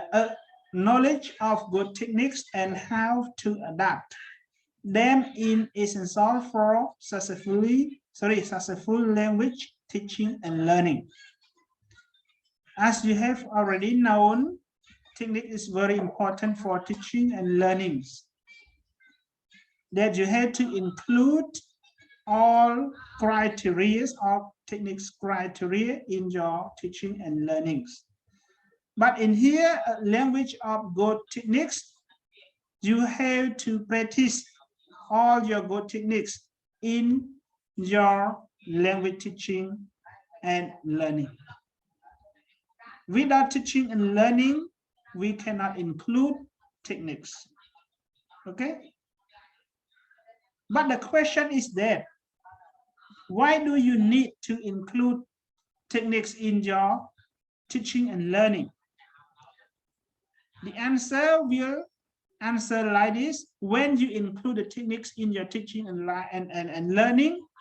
you only want the successful in your teaching and learning. This is the question to ask. អញ្ចឹងនៅក្នុងចំណុចទី2នេះយើងរៀនអំពី knowledge of good technique. អញ្ចឹង knowledge of good technique ហ្នឹងគឺបងអូនត្រូវតែបញ្ចូល technique ទាំងអស់ហ្នឹងនៅក្នុងការបង្រៀនហើយនឹងរៀនរបស់យើងដើម្បីអីគឺដើម្បីទទួលបាននៅលទ្ធផលល្អពីការបង្រៀនហើយនឹងការរៀនរបស់យើងហើយនឹងចង់បាននៅគោលបំណងមួយដ៏ប្រសើរទៅលើការបង្រៀនហើយនឹងការរៀនរបស់យើងអាហ្នឹងហើយគឺជាគោលបំណងអាហ្នឹងហើយគឺជាដែលយើងត្រូវតែរួមបញ្ចូលឲ្យមាននៅ technique ទៅលើការបង្រៀនហើយនឹងការរៀនរបស់យើង Point number 2, teacher should know how to match the techniques with suitable data such as text, sentences, words, pictures, real objects, etc. to achieve different objectives. អញ្ចឹងគ្រូបង្រៀនគឺគួរតែដឹងនៅរបៀបដែលត្រូវតភ្ជាប់នៅ technique ហ្នឹងជាមួយនឹងទិន្នន័យដ៏មានលក្ខណៈគួរសមឬក៏មានលក្ខណៈមួយដ៏ប្រសើរដែលមានដូចជាអត្ថបទ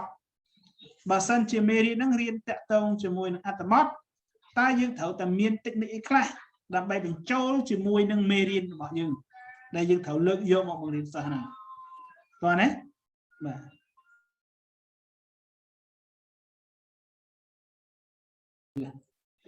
អូខេទី2តាក់ទងជាមួយនឹង sentences នៅពេលដែលយើងចង់បង្រៀនសិស្សពាក់ព័ន្ធជាមួយនឹង sentence យើងត្រូវសួរខ្លួនឯងថាតើ technique អីដែលយើងត្រូវតែរួមបញ្ចូល technique ទាំងនោះពាក់ព័ន្ធជាមួយនឹងប្រយោគរបស់យើងអាចសួរសិស្សជាខ្មែរឲ្យគាត់តែងជាប្រយោគឬក៏យើងឲ្យគាត់តែងជាប្រយោគ direct យកតែម្ដងអាហ្នឹងបើសិនជាយើងចង់ឲ្យគាត់បង្កើតជាប្រយោគយើងត្រូវមាន technique យើងអាចនិយាយខ្មែរឲ្យគាត់និយាយជាភាសាអង់គ្លេសមកបង្កើតជាប្រយោគមកក៏បានឬក៏បើសិនតែគាត់ចេះហើយបែរខ្ញុំទៅផ្សារយើងបើគាត់ចេះហើយយើងមិនចាំបាច់និយាយចឹងទេឲ្យគាត់រកឧទាហរណ៍ជាលក្ខណៈ free example តែម្ដងតោះណាបាទយើងមិនបាច់កំណត់ឬក៏ឲ្យឧទាហរណ៍ជាខ្មែរឲ្យគាត់និយាយជាភាសាអង់គ្លេសទេទី3គឺតាក់ទងជាមួយនឹងពាក្យយើងត្រូវសួរខ្លួនឯងថានៅពេលដែលយើងចង់បង្រៀនពាក្យអីមួយទៅកាន់កូនសិស្សរបស់យើងតើយើងត្រូវតែរួមបញ្ចូល technique អីខ្លះណា technique អីខ្លះឧបមាថាពាក្យហ្នឹងពាក់ព័ន្ធជាមួយនឹង elephant តើយើងគួរតែលើកយករូបភាព elephant ហ្នឹងយកមកឲ្យសិស្សបង្ហាញឲ្យសិស្សឃើញឬក៏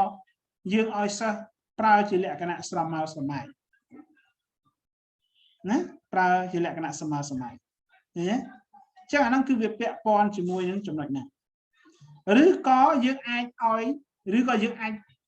ជាលក្ខណៈនិទានរឿងជាលក្ខណៈខ្លីមកហើយឲ្យគាត់ទាយទៅលើអ្វីដែលយើងចង់និយាយណាឧមាថា it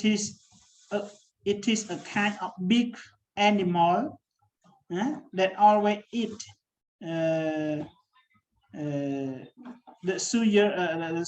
the sugar cane and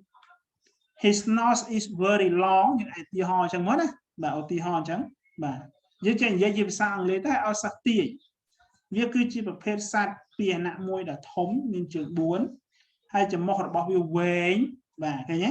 យើងធ្វើឧទាហរណ៍យ៉ាងមកឲ្យសិស្សសម័យគាត់ឆ្លើយវិញឬក៏យើងអាចលើករូបភាពយកមកបង្ហាញគាត់ក៏បានដែរណាយកមកបង្ហាញគាត់ក៏បានដែរណាបាទទី4ពាក់ព័ន្ធជាមួយនឹង picture នៅពេលដែលយើងចង់បង្រៀនរូបភាពអីមួយទៅកាន់សិស្សយើងអាចសួរជាលក្ខណៈឲ្យគាត់ពិពណ៌នាទៅលើរូបភាពហ្នឹងឧទាហរណ៍ថាយើងលើករូបដំរីមួយបង្ហាញគាត់អញ្ចឹងគាត់យើងអាចប្រាប់ទៅដល់សិស្សថាតើ can you describe this picture តើយើងអាចរៀបរាប់ឬក៏ពិពណ៌នាអំពីរូបភាពហ្នឹងបានទេសិស្សគាត់និយាយគាត់និយាយថា it is a kind of big animal his noseឬក៏ its nose is so long and it is gentle and it's also a strong animal ណាគាត់ចេះ describe ទៅនៅអ្វីដែលគាត់ឃើញណាអញ្ចឹងអាហ្នឹងគឺជា technique មួយនៅក្នុងការបង្រៀនសិស្សដែលយើងចង់បង្ហាញរូបភាពទៅកាន់គាត់ហើយឲ្យគាត់ពិពណ៌នាជាភាសាអង់គ្លេសយើងវិញណាបាទមួយទៀត real objects បាទ real object មានន័យថានៅពេលដែលយើងចង់បង្រៀនមេរៀនមួយទៅកាន់សិស្សយើងត្រូវតែលើករូបភាពណាដែលជាទិដ្ឋភាពជាក់ស្ដែងវត្ថុណាដែលជាទិដ្ឋភាពជាក់ស្ដែង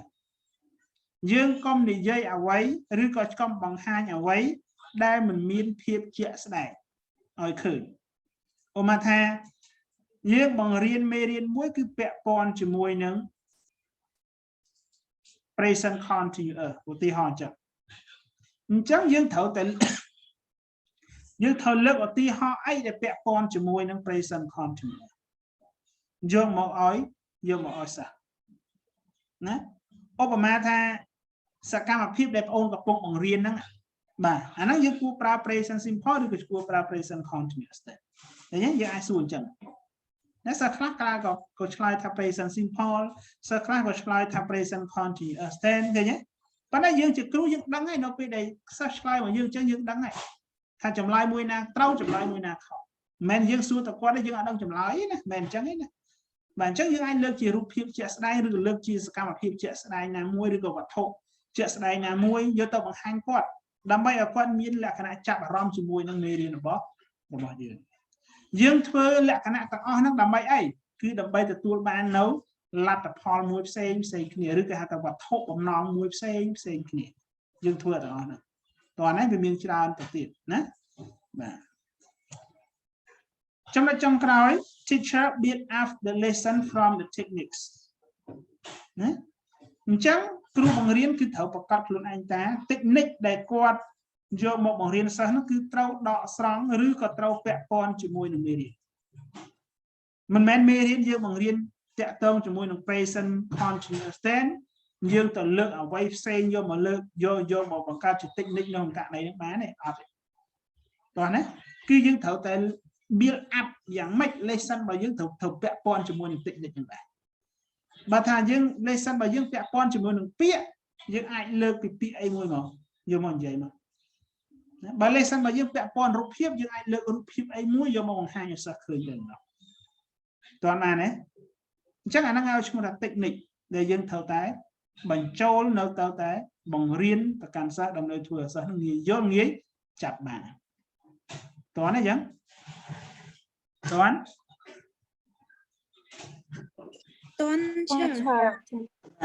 តើមានសំណួរអីអ្នកផ្សេងមានសំណួរអីណាបាទសួរកន្លែងនេះហ៎បាទបើអ្នកធ្លាប់បង្រៀនក៏អាចសម័យមើលទៅគាត់ technique អីខ្លះដែលគាត់ đã thầu thơ mà ta bảo mình nuôi nhầm trâu một tiền bà môi tiền ní cứ dừng dây bẹ con cho môi three basis decision in planning a technique to use in classroom bà mình là cá sắm lại chất với cái mùi than cứ chụp nuốt bay dáng nông cá sắm lại chất này cá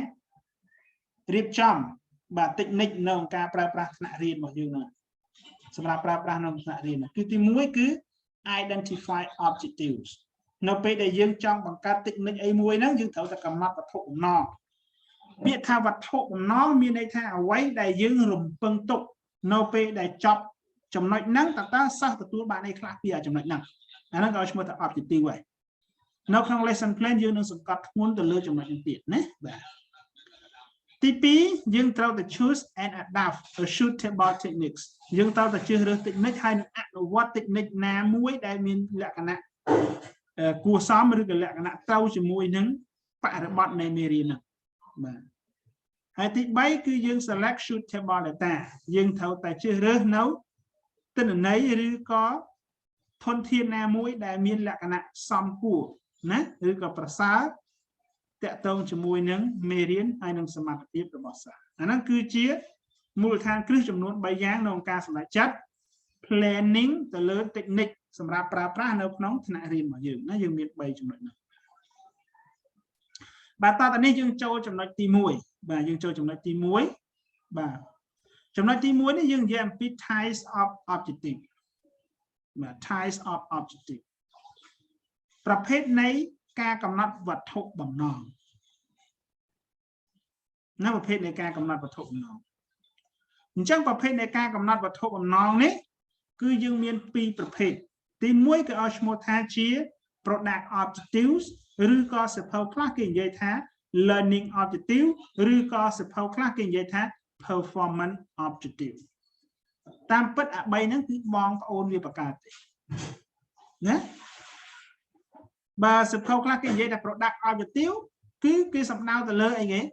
learning objective គឺសំដៅទៅលើ performance objective ណាវត្ថុបំណងទៅលើការរៀនសូត្រវត្ថុបំណងទៅលើការបង្ហាត់បង្ហាញវត្ថុបំណងទៅលើការ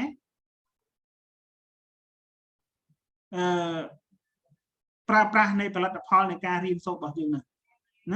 អាហ្នឹងក៏ឲ្យឈ្មោះថា product objective ឬក៏ learning objective ឬក៏ performance objective របស់យើងអាហ្នឹងវាបានដូចជាគម្រោងថ្ងៃអនាគតរបស់យើងអញ្ចឹងណាអ្នកខ្លះគាត់មករៀនផ្នែកអក្សរសាស្ត្រអង់គ្លេសអញ្ចឹងគោលបំណងថ្ងៃអនាគត objective របស់គាត់គឺគាត់ចង់ក្លាយទៅជាគ្រូបង្រៀនភាសាអង់គ្លេសឃើញទេអាហ្នឹងហើយក៏ឲ្យឈ្មោះថា learning objective ឬក៏ product objective ឬក៏ performance objective ហើយតើណាអញ្ចឹងក្នុងករណីនេះគឺ are concerned with what students should be able to do after instruction ឃើញទេអញ្ចឹងអាទាំងអស់ហ្នឹងគឺជាការផ្ដោតនៅអ្វីដែលសិស្សចង់ធ្វើបន្ទាប់ពីគាត់រៀនចប់ទៅលើចំណុចមួយហ្នឹង instruction មួយហ្នឹងណាគឺអ្វីដែលកូនសិស្សគាត់នឹងធ្វើបន្ទាប់ពីគាត់បញ្ចប់ទៅលើចំណុចមួយហ្នឹងឧទាហរណ៍ខ្ញុំបង្រៀនមេរៀនតាក់ទងជាមួយនឹងចំណុចនេះមេរៀនទី2នេះដែលយើងនិយាយអំពីlanguage learning នេះបន្ទាប់ពីចប់មេរៀនហ្នឹងខ្ញុំរំពឹងថាគុណចាស់បងប្អូនទាំងអស់គ្នានឹងចេះប្រើប្រាស់ technique នៅក្នុងការបង្រៀនសិស្សឃើញទេហ្នឹងខ្ញុំរំពឹងណាបាទអាហ្នឹងការ learning objective របស់យើងតើណាអញ្ចឹងគឺជាអ្វីដែលកូនសិស្សមានលក្ខណៈ concern បាទនៅអ្វីដែលគាត់ថានឹងធ្វើបន្ទាប់ពីគាត់រៀនចប់នៅចំណុចមួយហ្នឹងអាហ្នឹងឲ្យឈ្មោះថា learning objective ឬក៏ product objective ឬក៏ performance objective ដល់ពេលទី2គឺឲ្យឈ្មោះថា process objectives ណា process objective ឬក៏គេឲ្យឈ្មោះថា management objective ឬក៏សភៅខ្លះគេថា lesson objective វត្ថុបំណងទៅលើមេរៀនឬក៏វត្ថុបំណងទៅលើដំណើរការឬក៏វត្ថុបំណងទៅលើការគ្រប់គ្រងតើណាបាទស្អីទៅជាវត្ថុបំណងទៅលើមេរៀនឬវត្ថុបំណងទៅលើការគ្រប់គ្រងឬវត្ថុបំណងនៃដំណើរការមេរៀនណា អូនណាដឹងអានយល់ទេ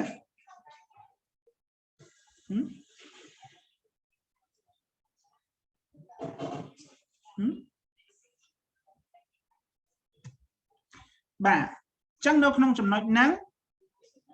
គឺគេចង់សំដៅទៅលើ delineate នេះមានន័យថាការបញ្ជាក់ឬការបង្ហាញឲ្យឃើញបាទ delineate activity that students should undertake in the classroom so as to achieve production objective course goal and so on អញ្ចឹងអា lesson ឬក៏ហៅថា process objective ឬក៏ management objective ហ្នឹងគឺគេចង់សំដៅទៅលើការបង្ហាញឬក៏ការបញ្ជាក់ទៅលើសកម្មភាពដែលកូនសិស្សហ្នឹងគួរតែដោះស្រាយនៅក្នុងថ្នាក់រៀនដើម្បីអីដើម្បីទទួលបាននៅ production objective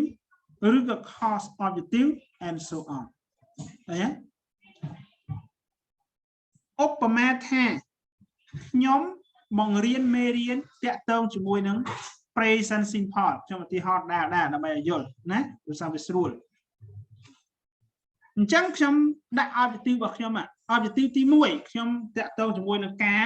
រៀនមេរៀនហ្នឹងខ្ញុំដាក់បន្ទាប់ពីកូនសិស្សរៀនចប់មេរៀនហ្នឹងកូនសិស្សនឹងដឹងអំពីទម្រង់ឬក៏រូបមន្តនៃ present simple នៅក្នុងស្របសំណួរហើយនឹងបដិសេធអាហ្នឹង objective របស់ខ្ញុំទី1 objective ទី2កូនសិស្សនឹងអាចប្រើប្រាស់នៅ present simple ជាមួយនឹងស្ថានភាពឬក៏ជាមួយនឹងបរិបទនៅក្នុងសង្គមទី3កូនសិស្សគឺអាចធ្វើលំហាត់បានដែលតាក់ទងជាមួយនឹង present simple ហ្នឹងឃើញ objective របស់ខ្ញុំមាន3ឯងទី1បងប្អូនអរគ្នានឹងដឹងអំពីរូបមន្តនៃ present simple នៅក្នុងស្របបដិសេធសំណួរទី2នឹងចេះប្រើប្រាស់ present simple យើងប្រើប្រាស់នៅពេលណាទី3នឹងចេះធ្វើលំហាត់ឬក៏អនុវត្តលំហាត់ជាមួយនឹង present simple អាហ្នឹងខ្ញុំនិយាយអញ្ចឹងគឺនៅក្នុងប្រភេទ learning objective របស់យើងបាទអាហ្នឹងការរំពឹងទុករបស់ខ្ញុំប៉ុន្តែនៅពេលដែលខ្ញុំបង្រៀនជាក់ស្ដែងសកម្មភាពដែលខ្ញុំ set ពីប្រមាណពីមុនមកហ្នឹងនៅពេលដែលខ្ញុំបង្រៀនថារូបមន្តរបស់ present simple នៅក្នុង positive subject បូក verb 1ហើយនៅក្នុង negative subject plus do ឬក៏ does plus verb 1 plus not ហើយនឹង plus verb 1ហើយដល់ពេល question do ឬក៏ does plus subject plus verb 1ហើយ question mark ឃើញខ្ញុំប្រាប់មកអញ្ចឹងដល់តពេលនៅក្នុងអាផ្នែកនេះឃើញទេអញ្ចឹងបងអូនទាំងអស់គ្នាគឺត្រូវតែអនុវត្តរូបមន្តហ្នឹងនៅពេលដែលខ្ញុំបញ្ចប់មេរៀនខ្ញុំសួរវិញថាតើរូបមន្តរបស់ present simple យើងមានរូបមន្តមិននៅក្នុង positive sentence អញ្ចឹងកំពន្លកថារូបមន្តនៅ present simple នៅក្នុង positive sentence គឺ subject បូក verb 1 teacher ឃើញទេពន្លកឆ្លើយបានខ្ញុំសួរទី2តើរូបមន្ត present simple នៅក្នុង negative មានរូបមន្តមិនគុណចាស់ដល់ពេលអញ្ចឹងដែលគុណបារាំងឆ្លើយមានសង្កេតការមកថា negative គឺ subject បូក do ឬក៏ does បូក not បូក verb 1ឃើញឆ្លើយបានទេឆ្លើយបានទី3តើរូបមន្ត present simple នៅក្នុងទម្រង់ question មានរូបមន្តមិនបាទ theory ឆ្លើយថា do ឬក៏ does plus subject plus verb 1 question mark ឃើញទេអញ្ចឹងករណីយើងឆ្លើយបានអញ្ចឹងអាហ្នឹងហើយគេឲ្យឈ្មោះថា process objective ឬក៏ lesson objective ឬក៏ management objective នៅក្នុងអាទី2នេះតើបានអត់តើចឹងមានន័យថា product objective ហ្នឹងយើងរៀនហ្នឹងគឺយើងចង់ដឹងថានឹងអីខ្លះមានអត់ឆើហើយដល់ពេល process អត់លឺទេម្ចាស់សំណួរបាទលឺសូរដាច់អ៊ីនធឺណិតបាទខ្ញុំស្ដាប់អត់បានបងប្អូនផ្សេងស្ដាប់បានទេហៅឡូអូនផ្សេងស្ដាប់បានអត់ចូលលើខ្ញុំមកឆើលើបាទនិយាយចឹងច្បាស់ដល់ពេលសួរជាសំណួរអត់ច្បាស់សុំម្ដងទៀតបាទសុំម្ដងទៀតមកឆើលើខ្ញុំនៅឆើបាទលឺច្បាស់តោះពេលនិយាយចឹងច្បាស់ចឹងមានន័យថា product objective ហ្នឹងមានន័យថាពេលយើងរៀនហើយយើងចង់ដឹងថាយើងចេះអីមិនអត់ឆ្លហើយដល់ពេលអា process ហ្នឹងយើងដោះស្រាយក្នុងថ្នាក់ហ្មងឯច្រើនហ្នឹងបាទអា process យើងដោះស្រាយក្នុងថ្នាក់រៀនអានេះមានន័យថាអា product objective នេះគឺចង់សំដៅទៅលើអ្វីដែលយើងរំពឹងទុកប៉ុន្តែអានេះគឺយើងចង់ដោះស្រាយនៅក្នុងថ្នាក់រៀនសកម្មភាពនៅក្នុងថ្នាក់រៀននៅពេលដែលខ្ញុំសួរទៅចេញបងអូនឆ្លើយអត់ខុសអាហ្នឹងហើយក៏ឲ្យឈ្មោះថា process objective ឬថា management objective តោះណានេះហើយភាគច្រើនសកម្មភាពអា objective ទី2នេះភាគច្រើនគឺវាតែងតែលេចឡើងនៅក្នុងពេលដែលយើងកំពុងតែបង្រៀនកំពុងតែអនុវត្តនៅក្នុងថ្នាក់រៀនតោះណា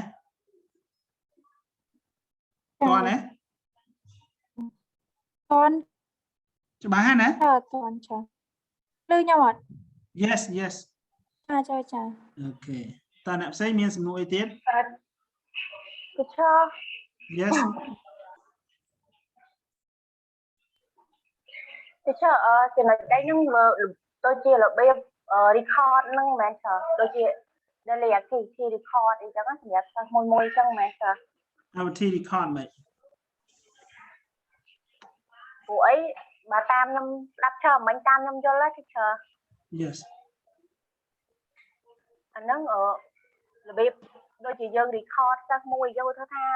សិស្ស A អញ្ចឹងយើង record daily activity ហើយមិនដាក់ឈ្មោះគាត់ហើយយើងដាក់ណាចំណុចឧទាហរណ៍មាន goal មាន activity ចឹងដែរហ្នឹងមិនមែនទេតែណាកន្លែងនេះគឺយើងអត់ផ្ដោតសំខាន់ទៅលើ goal អីទេកន្លែងលោកខ្ញុំឧទាហរណ៍ជាក់ស្ដែងខ្ញុំសរសេរចេះមកពីលោកអូនអញ្ជុលបាទខ្ញុំឧទាហរណ៍ជាក់ស្ដែងចេះបាទមេរៀនរបស់ខ្ញុំធំគឺខ្ញុំនិយាយអំពី present simple នៅមេរៀនធំរបស់ខ្ញុំណា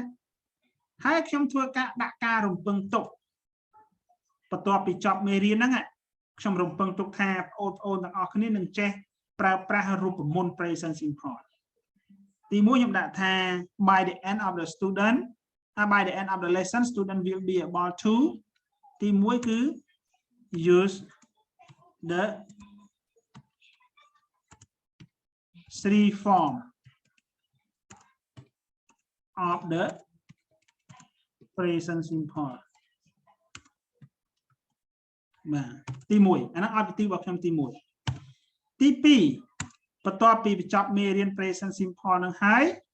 គឺបងប្អូនទាំងអស់គ្នានឹងចេះប្រើប្រាស់ present simple បាទមានន័យថាto use the present simple ថែមដល់ទីហោបាទទី3នៅពេលដែលរៀនចប់ present simple នឹងហើយយើងនឹងចេះធ្វើលំហាត់ជាង to practice the exercise ខ្ញុំមិនដាក់ present simple ទៀតទេណាបាទ exercise នៅពេលដែលបងអូននិយាយប៉ុណ្ណឹងណាអាហ្នឹងហើយគឺឲ្យឈ្មោះថា learning objective គឺជាការដាក់ក្តីរំពឹងទុកបាទគឺជាការដាក់ក្តីរំពឹងទុកថានៅពេលដែលបងអូនបញ្ចប់មេរៀនហ្នឹងគឺបងអូនអាចចេះ3ចំណុចហ្នឹងទី1ប្រើប្រាស់ទម្រង់របស់វាទាំង3ហ្នឹងទី2គឺប្រើប្រាស់ការប្រើប្រាស់របស់ present simple ហ្នឹងទី3គឺអនុវត្តយើងដាក់លំហាត់យ៉ាងម៉េចក៏ដោយក៏យើងត្រូវចេះធ្វើលំហាត់ដែរអាហ្នឹងការរំពឹងទុករបស់ខ្ញុំហើយសកម្មភាពទាំងអស់ហ្នឹងអត់ទាន់កើតឡើងទេអា learning objective ហ្នឹងគឺអត់ទាន់កើតឡើងទេណាគឺសកម្មភាពហ្នឹងគឺអត់ទាន់កើតឡើងទេ learning objective ហ្នឹងគ្រាន់តែការរំពឹងទុករបស់យើងឯងរំពឹងទុកទៅថ្ងៃអនាគតទេតើណាប៉ុន្តែកើតឡើងឬមិនកើតឡើងយើងអត់ទាន់ដឹងឡើយទេតើណាទេចឹងប៉ុន្តែយើងនិយាយទៅដល់បាទយើងនិយាយទៅដល់ process បាទបើយើងនិយាយពី process objective វិញបាទគឺយើងអត់ plan អញ្ចឹងឯងប៉ុន្តែយើងអនុវត្តមួយចំណុចនេះឧបមាថាចំណុចរបស់យើងនេះគឺយើងនិយាយអំពី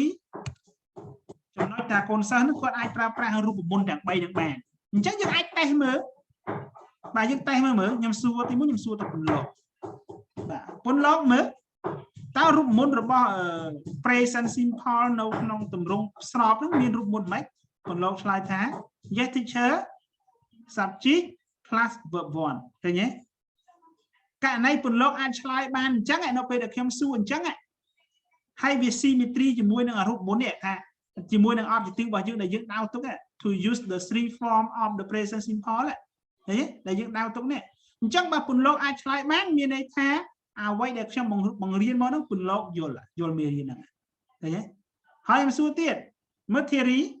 រូបមន្តរបស់ present simple នៅក្នុងទម្រង់បដិសេធមានរូបមន្តម៉េចអញ្ចឹង theory ឆ្លើយមកថា subject plus do ឬក៏ the plus not plus verb 1ឃើញទេ theory អាចឆ្លើយបានអញ្ចឹងស្របជាមួយនឹងobjective របស់ខ្ញុំទី1ហ៎បាទស្របហ៎ព្រោះខ្ញុំដៅទុកថាសិស្សទាំងអស់ហ្នឹងទាំងប្រមាណអ្នក27អ្នក25អ្នកហ្នឹងគឺគាត់អាចប្រើប្រាស់រូបមន្តតែ3ហ្នឹងបានដល់ពេលខ្ញុំសាកសួរសិស្ស3 4អ្នកជាតំណាងឲ្យសិស្ស27ឬក៏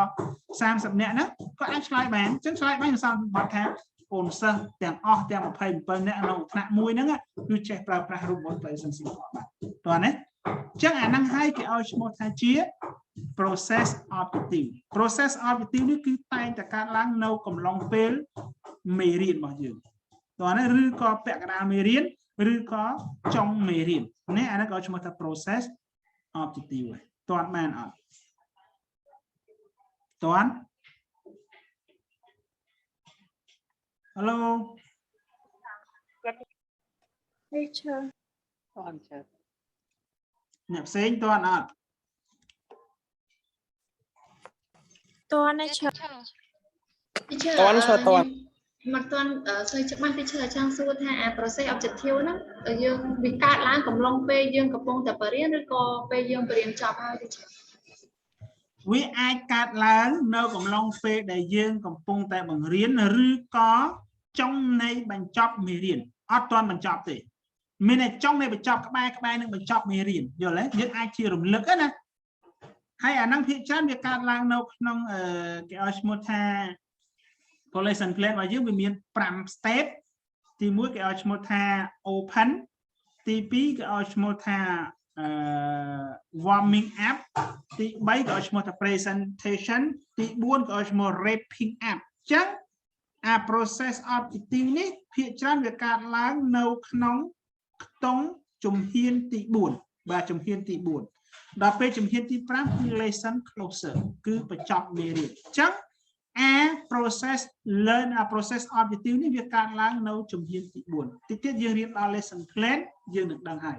ប៉ុន្តែអ្វីដែលខ្ញុំចង់ឲ្យបងប្អូនចាំថា process objective នេះវាកើតឡើងនៅកំឡុងពេលជំហានទី3និងជំហានទី4គឺ present នៅកំឡុងពេលដែលយើងបង្ហាញកំពុងតែបង្រៀនមេរៀនឬក៏ពេលយើងរំលឹកមេរៀនតើបានទេចាំតែប៉ុណ្ណឹងសិនទៅបានចាំដល់ lesson plan ខ្ញុំសង្កត់ធ្ងន់ទៅលើនឹងទៀតតើណានិយាយទីឆាតើហ្នឹងហើយតោះមានអីទៀតមានអីទៀតទេអូខេចឹងអត់មានទេណាមកខ្ញុំយកលើកជាទីហោមកតោះបើមាននេះយើងចូលចំណុចមួយទៀតបាទមួយទៀតនេះគឺយើងរៀនពាក់ព័ន្ធជាមួយនឹងចំណុច 3.1.2 បាទអញ្ចឹង characteristic of objectives effective objective and ways of defining them បាទមានន័យថាអាហ្នឹងគឺវាស្ថិតនៅក្នុងនេះចំណុចរបស់យើងនេះបាទវាមាន 3.1.1 ហើយមួយទៀត 3.1.2 បាទអញ្ចឹងលក្ខណៈសម្បត្តិ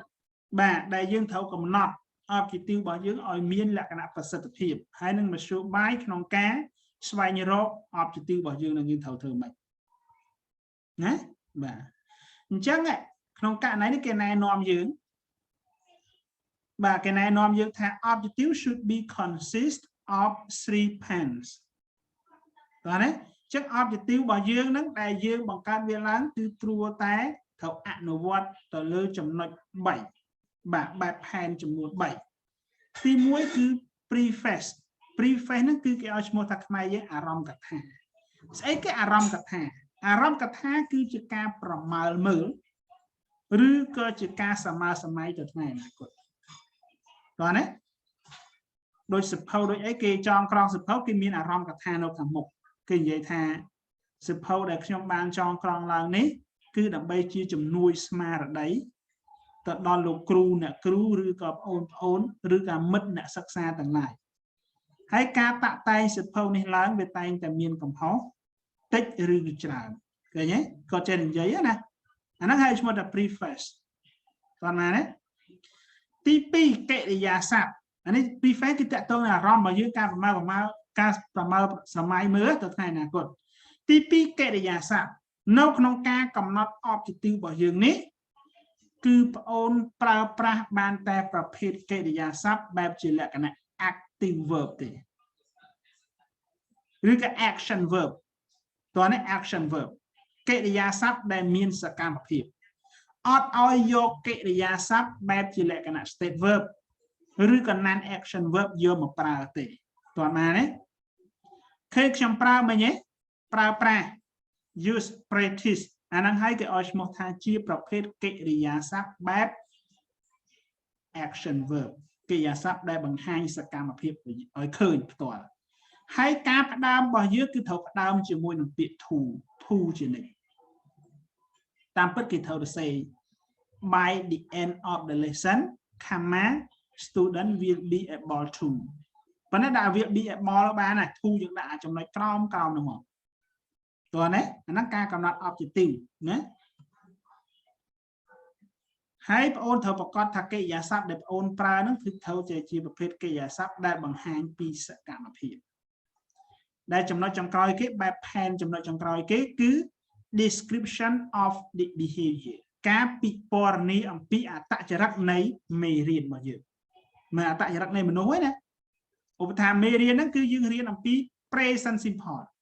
អញ្ចឹងយើងត្រូវកំណត់អត្តចរិតយ៉ាងម៉េចនេះ the present simple ណា the present simple tense ខាងក្រោយគេ the present simple អាហ្នឹងហើយក៏ឈ្មោះថា description of the behavior អត់ណាអានេះក្រោយទៀតខ្ញុំចង់ដាក់ present simple tense ណាប៉ុន្តែខ្ញុំជួយបង្ហាញដោយសារខ្ញុំបញ្យល់ចង់តែពេលត្រូវតែដាក់ណាមាន to use អី to use reform អីតែយើងអត់ដាក់កំណត់ឲ្យគេបង្ហាញអំពីទម្រង់នៃ description of objective ក៏អត់បានដែរណាអញ្ចឹងកន្លែងហ្នឹងយក to use reform of the present simple អញ្ចឹង the present simple ក៏ឲ្យឈ្មោះថា description of behavior តើណានេះបាទហើយមួយទៀត to use អីណា to use the present simple tense ការប្រើប្រាស់នៃ present simple tense ទី3 to practice the exercise អី the exercise of the present simple tense ចឹងមកឃើញទេអញ្ចឹងអាបញ្ជាក់ចំណុចចុងក្រោយគេហ្នឹងគេឲ្យឈ្មោះថាជាប្រភេទបែប description of behavior ណា of behavior តើណាចឹងអញ្ចឹងបងអូនគ្រាន់តែចាំនៅក្នុងការកំណត់ objective គឺបងអូនត្រូវផ្ដើមជាមួយនឹង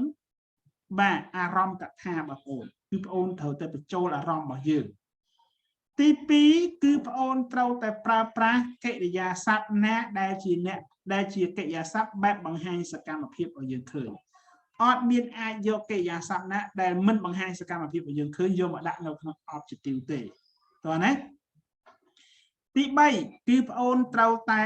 ពិពណ៌នាអំពីអត្តចរិតរបស់មេរៀនត្រូវដាក់វាផងបញ្ជាក់ឲ្យគេដឹងផងកន្លែងហ្នឹងថាតើយើង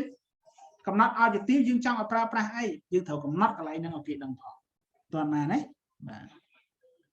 ដល់ពេលចំណុចទី2 each set of objectives start with uniform prefix like at ឬក៏ by at the end of the unit ឬក៏ at the end of the lesson ក៏បានឬក៏ by the end of the lesson ក៏បានដូចគ្នាណា student are able to ឬក៏ will be able to ឃើញទេអញ្ចឹងនៅក្នុងករណីចំណុចខាងលើហ្នឹងយើងត្រូវតែផ្ដើមជាមួយនឹង add ប្រើពាក្យ add ក៏បានឬក៏ by ក៏បានណាដោយករណីរបស់ខ្ញុំនេះតាមពិតខ្ញុំត្រូវដាក់ចាដាក់ថា add យើងប្រើ add ក៏បាន by ក៏បានណា add the end បាទ at the end of the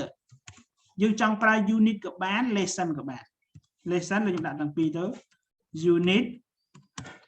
បាទ the student យើងចង់ប្រើដឹកក៏បានចង់ប្រើ student ក៏បានណាយើងប្រើដឹកកាន់តែច្បាស់បន្ថែមទៀត the student will be បាទ for will យើងប្រើជាលក្ខណៈ future will be able to បាទយើងមិនដាក់ to ក៏បានដែរព្រោះ to យើងមានក្រុមមកកាលណាយើងដាក់ទៀតយើងចុច2មកអាហ្នឹងគឺក្បួននៃការសរសេរ objective នៅចុងបញ្ចប់នៃមេរៀនសិស្សនឹងអាចប្រើប្រាស់ទម្រង់ទាំង3របស់ present simple ប្រើប្រាស់ present simple ហើយចុងក្រោយគេគឺអនុវត្តឬក៏ធ្វើលំហាត់នៃ present simple ឃើញទេអាហ្នឹងហើយគឺជាការកំណត់ objective នៅក្នុង learning objective ណាបាទតោះនេះឡើយណាអាហ្នឹងគឺផនវាអញ្ចឹងហ្មងណាបាទផនវាអញ្ចឹងហ្មងរូបមន្តរបស់វាណាបាទរូបមន្តរបស់វាណាចុងក្រោយ the verb articulate the behavior or activity the student should do and description of the behavior indicate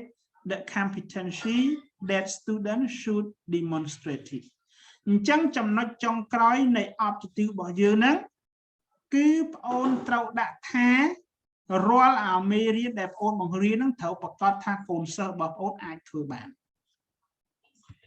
គឺខ្ញុំដាក់ឧទាហរណ៍នេះមេរៀនរបស់យើងធំគឺយើងនិយាយអំពី present simple មេរៀនយើងធំយើងដាក់ពី present simple អ្នកមេរៀនយើងធំយើងដាក់ present simple objective របស់យើងត្រូវកំណត់ចុងក្រោយគេនេះគេចង់និយាយថាអាចុងក្រោយគេនេះគឺបងអូនត្រូវប្រកាសថាមេរៀនដែលបងអូនបង្រៀនហ្នឹងគឺត្រូវឲ្យកូនសិស្សរបស់បងអូនហ្នឹងអាចធ្វើលំហាត់នឹងបានអាចធ្វើមេរៀននឹងបានអាចពន្យល់មេរៀននឹងបានទោះបីជាគាត់មិនអាចពន្យល់ទោះបីជាគាត់មិនយល់ក៏ដោយប៉ុន្តែ objective បងអូនត្រូវតែកំណត់ត្រូវតែដាក់នេះអាចចំណុចចុងក្រោយគេនេះ the verb articulates the behavior or activity the student should do and the description of behavior indicate the competency នេះ the competency នេះគឺសមត្ថភាពដែលកូនសិស្សគាត់អាចបង្ហាញបានអញ្ចឹងអាចចំណុចចុងក្រោយនេះគឺត្រូវបង្ហាញពីសមត្ថភាពដែលកូនសិស្សគាត់អាចធ្វើទៅលើលំហាត់នឹងបានតោះនេះអញ្ចឹងតោះចាឆាអ្នកផ្សេងYes, teacher. ណាតាមអត់តាន់ហើយចូលមួយចំណុចទៀត Scene performance objectives articulate performance that is observable and they should contain action verb and exclude non-action verb ones បាទអញ្ចឹងនៅក្នុងទម្រង់នេះperformance objective ឬក៏ learning objective ហ្នឹងគឺកិរិយាសព្ទដែលបងអូនត្រូវប្រើគឺបានតែកិរិយាសព្ទបែបជាលក្ខណៈ action verb ទេគេអត់ឲ្យប្រើជាកិរិយាសព្ទបែប non action verb ទេប្រើបានតែមួយគត់គឺកិរិយាសព្ទដែលបង្ហាញសកម្មភាពឲ្យយើងឃើញតន់ឬក៏អត់កន្លែងហ្នឹងណាបាទនេះមកប្រយោគយើងនេះបាទតន់ណាបាទនេះកិរិយាសព្ទដែលយើងអាចប្រើបាននៅក្នុង objective របស់យើង suggestive verb កិរិយាសព្ទដែលបង្ហាញពីសកម្មភាពបាទ relate evaluate construct ហ្នឹងទាំងអស់ហ្នឹងមកបាទប៉ុន្តែគេឲ្យយើងជៀសវាងកិរិយាសព្ទមួយចំនួនដែលយើងមិនអាចប្រើប្រាស់បានដូចជាយល់អត់មានប្រើ know អីគេអត់មាន the student មានន័យថាto know the three form អីអត់អាចប្រើបានទេព្រោះ know អីហ្នឹងគឺប្រភេទកិរិយាសព្ទ understand ហ្នឹងប្រភេទកិរិយាសព្ទដែលមិនបង្ហាញសកម្មភាពឲ្យយើងឃើញទេអញ្ចឹងកិរិយាសព្ទនេះដូចជា tell ដូចជា recall ដូចជា locate ដូចជា assist ណាប៉ុន្តែយើងប្រើហ្នឹងគឺប្រើតរតាក់ទងជាមួយនឹងមេរៀនរបស់យើងទៀតមិនយើងចេះតែយកកិរិយាសព្ទទាំងអស់យកទៅប្រើបានទេណាប៉ុន្តែកិរិយាសព្ទមួយចំនួនយើងអាចយកទៅប្រើបានប៉ុន្តែប្រើតរស៊ីន័យមួយទៀតតើបានទេតន់អត់ដោយករណីយើងមិញម្ដងទីខ្ញុំមិនដាច់បាទដោយករណីយើងមិញមិនចាំបាច់ប្រើតែពាក្យយុះមួយណាយើងអាចប្រើពាក្យ show ក៏បានបង្ហាញតើណាឬក៏អាចប្រើពាក្យ tell ក៏បាន to tell the three form ចឹងក៏បានឃើញទេ không trong mà chuyện tha nâu không objective bảo dương nè nè learning objective bảo dương nè cứ ôn trâu pra tại cái giá sắp ná bẹp chỉ lệ nè bằng hai pi sự cảm biết ở dương khử chiaประเภทcái giá sắp bẹp action verb ở dục cái giá sắp bẹp chỉ lệ cái nè non action verbឬក៏ state verb យកមកប្រើនៅកន្លែង objective នឹងបានទេខ្ញុំចង់បង្ហាញចឹងតោះណានៅករណីបើយើងអាចប្រើបានច្រើនមិនចាំបាច់ប្រើបានអាយុណាយើងអាចប្រើពាក្យ tell ក៏បានឃើញ tell ប្រើពុអាចប្រើពាក្យ show បង្ហាញឲ្យឃើញបាទឃើញណាចឹងយើងអាចប្រើបាននេះហៅ show អីទៀត tell ណា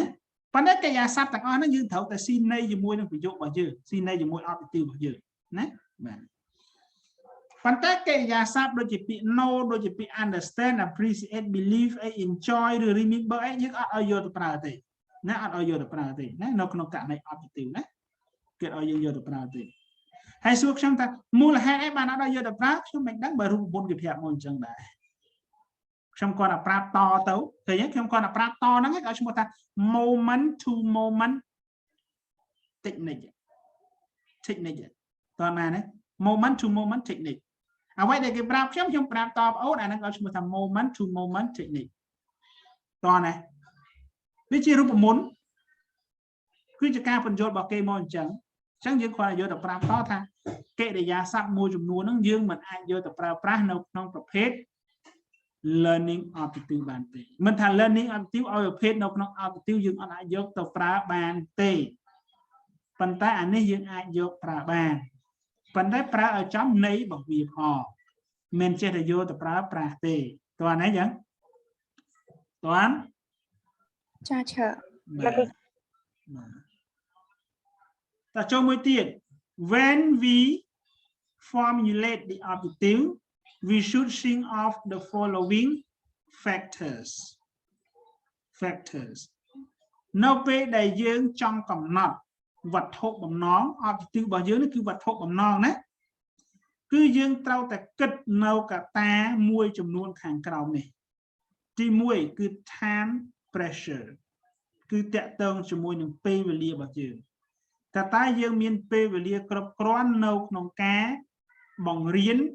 សិស្សដែលតកតងជាមួយនឹង objective របស់យើងនឹងអត់ដោយ present simple អញ្ចឹងយើងកំណត់ objective មួយហ្នឹងតើ objective របស់យើងហ្នឹងយើងត្រូវចំណាយពេលវេលាប្រមាណនាទីដើម្បីបញ្យល់ទៅលើ objective មួយហ្នឹងដូចខ្ញុំរៀន present simple អញ្ចឹងតើយើងត្រូវគិតថាប្រមាណនាទីរយៈពេលប្រមាណនាទីដែលយើងគួរតែប្រាប់ឬក៏គួរតែបញ្យល់សិស្សទៅលើចំណុចទី1ហ្នឹង objective ទី1ហ្នឹងដែលកូនសិស្សអាចប្រើប្រាស់ទម្រង់ present simple នឹងបានប្រមាណនាទីអាហ្នឹងបាទប្រមាណនាទីដែលកូនសិស្សអាចធ្វើបានហ្នឹងអាហ្នឹងមួយបាទទី2 course length or scope បាទ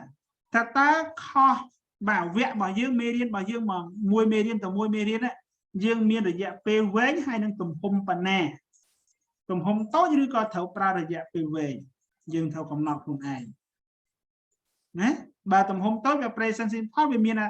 ទី1គឺត្រូវប្រាប់រូបមន្តទី2គឺប្រាប់ពីរបៀបប្រើប្រាស់ទី3គឺអនុវត្តលំហាត់ឃើញគឺមានតែ3ចំណុចហ្នឹងទំហំវាមានតែ3ចំណុចហើយរយៈពេលយើងអាចលេខទៅថារូបមន្តដូច1ម៉ោងអញ្ចឹងរូបមន្តយើងយកមែនយើងយក10នាទីឧទាហរណ៍ការប្រើប្រាស់យើងយកមែន40នាទីដល់ណាឧទាហរណ៍អញ្ចឹងអនុវត្តយើងយកប៉ុន្មាននាទីដើម្បីគ្រប់60យក10នាទីដែរមកអញ្ចឹងវាគ្រប់60ហើយឧទាហរណ៍អញ្ចឹងណាបាទអញ្ចឹងយើងត្រូវតែអនុវត្តយើងត្រូវតែលេខពេលមើលខ្លួនឯងតាក់ទងជាមួយនឹង course length ហើយនឹង scope ហ្នឹងទី3គឺ institutional constraint បាទអញ្ចឹងនៅក្នុងករណីហ្នឹងតើស្ថាប័នរបស់យើងហ្នឹងគាត់ឲ្យយើងនឹងបង្រៀនមេរៀនមួយហ្នឹងរយៈពេលប្រមាណបាទមានន័យថាគាត់រៀបចំសម្រាប់មេរៀនមួយហ្នឹងរយៈពេលប្រមាណស្ថាប័នដែលយើងបង្រៀនហ្នឹងបាទគេមានជាលក្ខណៈ course syllabus របស់គេតើនៅក្នុង course syllabus មេរៀនហ្នឹងគាត់ឲ្យបង្រៀនប្រមាណម៉ោងណាក្នុងមួយមេរៀនហ្នឹងបើ2ម៉ោងឬ1ម៉ោងយើងលេខពេលតាមហ្នឹងដែរណា ចឹងសរុបមកវិញនៅពេលដែលបងអូនចង់បង្កើតរូបមន្តឬក៏ចង់ធ្វើជា objective គឺបងអូនត្រូវតែថ្លឹងថ្លែងនៅចំណុច3ហ្នឹងទី1ពេលវេលាទី3ខុសរបស់បងអូនហ្នឹងមានន័យថាមេរៀនដែលបងអូនរៀបចំហ្នឹងវាមានលក្ខណៈវែងឬក៏មានទំហំបែបណាទី3បាទមានន័យថាគេកំណត់ពី1មេរៀនរហូត1មេរៀនរហូតដល់មកចប់វគ្គរបស់យើងហ្នឹងថាតើក្នុង1មេរៀនបងអូនត្រូវចំណាយពេលវេលាប្រហែលម៉ោងឬក៏ប្រហែលពេលក្នុងការបង្រៀនមេរៀនហ្នឹងអញ្ចឹងបើបងអូនគិត3ហ្នឹងបងអូនអាចធ្វើ objective ចេញហើយតាន់បានអត់តាន់ចាទីចាអ្នកផ្សេងតាន់អត់ Tuan chơi tuan. Dạ teacher. Bác yes ចឹងមកតាន់ហើយបាទយើងចាំ40នឹងចេញណាម៉ោង 3:40 នៅ6នាទីទៀតទេបាទ some important criteria for making objective effective include បាទអញ្ចឹងនេះគឺជាផ្នែកមួយដែលមានសារៈសំខាន់សម្រាប់យើងទាំងអស់គ្នានៅក្នុងការបង្កើត objective វត្ថុបំណងមួយឲ្យមានប្រសិទ្ធភាពទី1យើងត្រូវតែមានលក្ខណៈ comprehensiveness បាទគឺយើងត្រូវកំណត់ភាពទូលំទូលាយនៃ objective របស់យើងណា objective របស់យើងមានន័យថានៅពេលដែលយើងបង្រៀនយកមេរៀនមួយទៅសេហ្នឹងកំណត់ objective តើមេរៀនរបស់យើងគឺមានវិសាលភាពឬក៏មានទំហំប៉ុណ្ណាធម្មតាបើសិនយើងនិយាយថាវេយ្យាករណ៍មួយម៉ាត់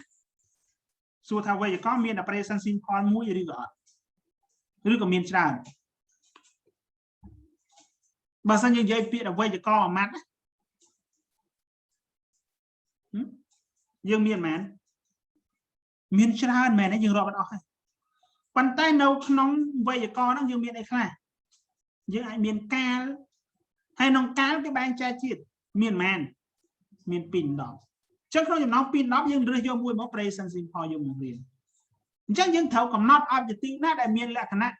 វិសាលភាពរបស់យើងគឺត្រឹមតែ present simple ហ្នឹងទេអត់អាចទៅជា present continuous ឬ present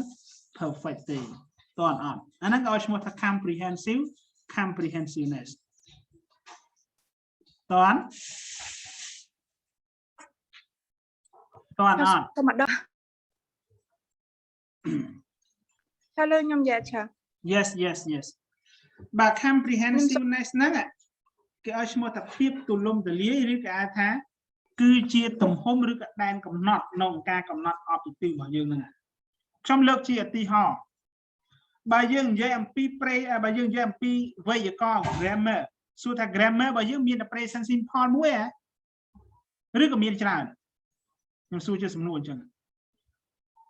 មានតែ present simple មួយឬក៏មានច្រើន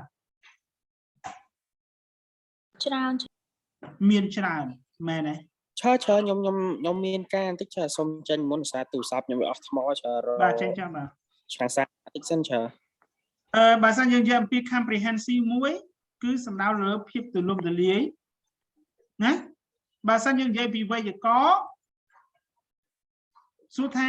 វាមានតែ present simple មួយឬក៏មានវេយ្យាករណ៍ច្រើនផ្សេងទៀត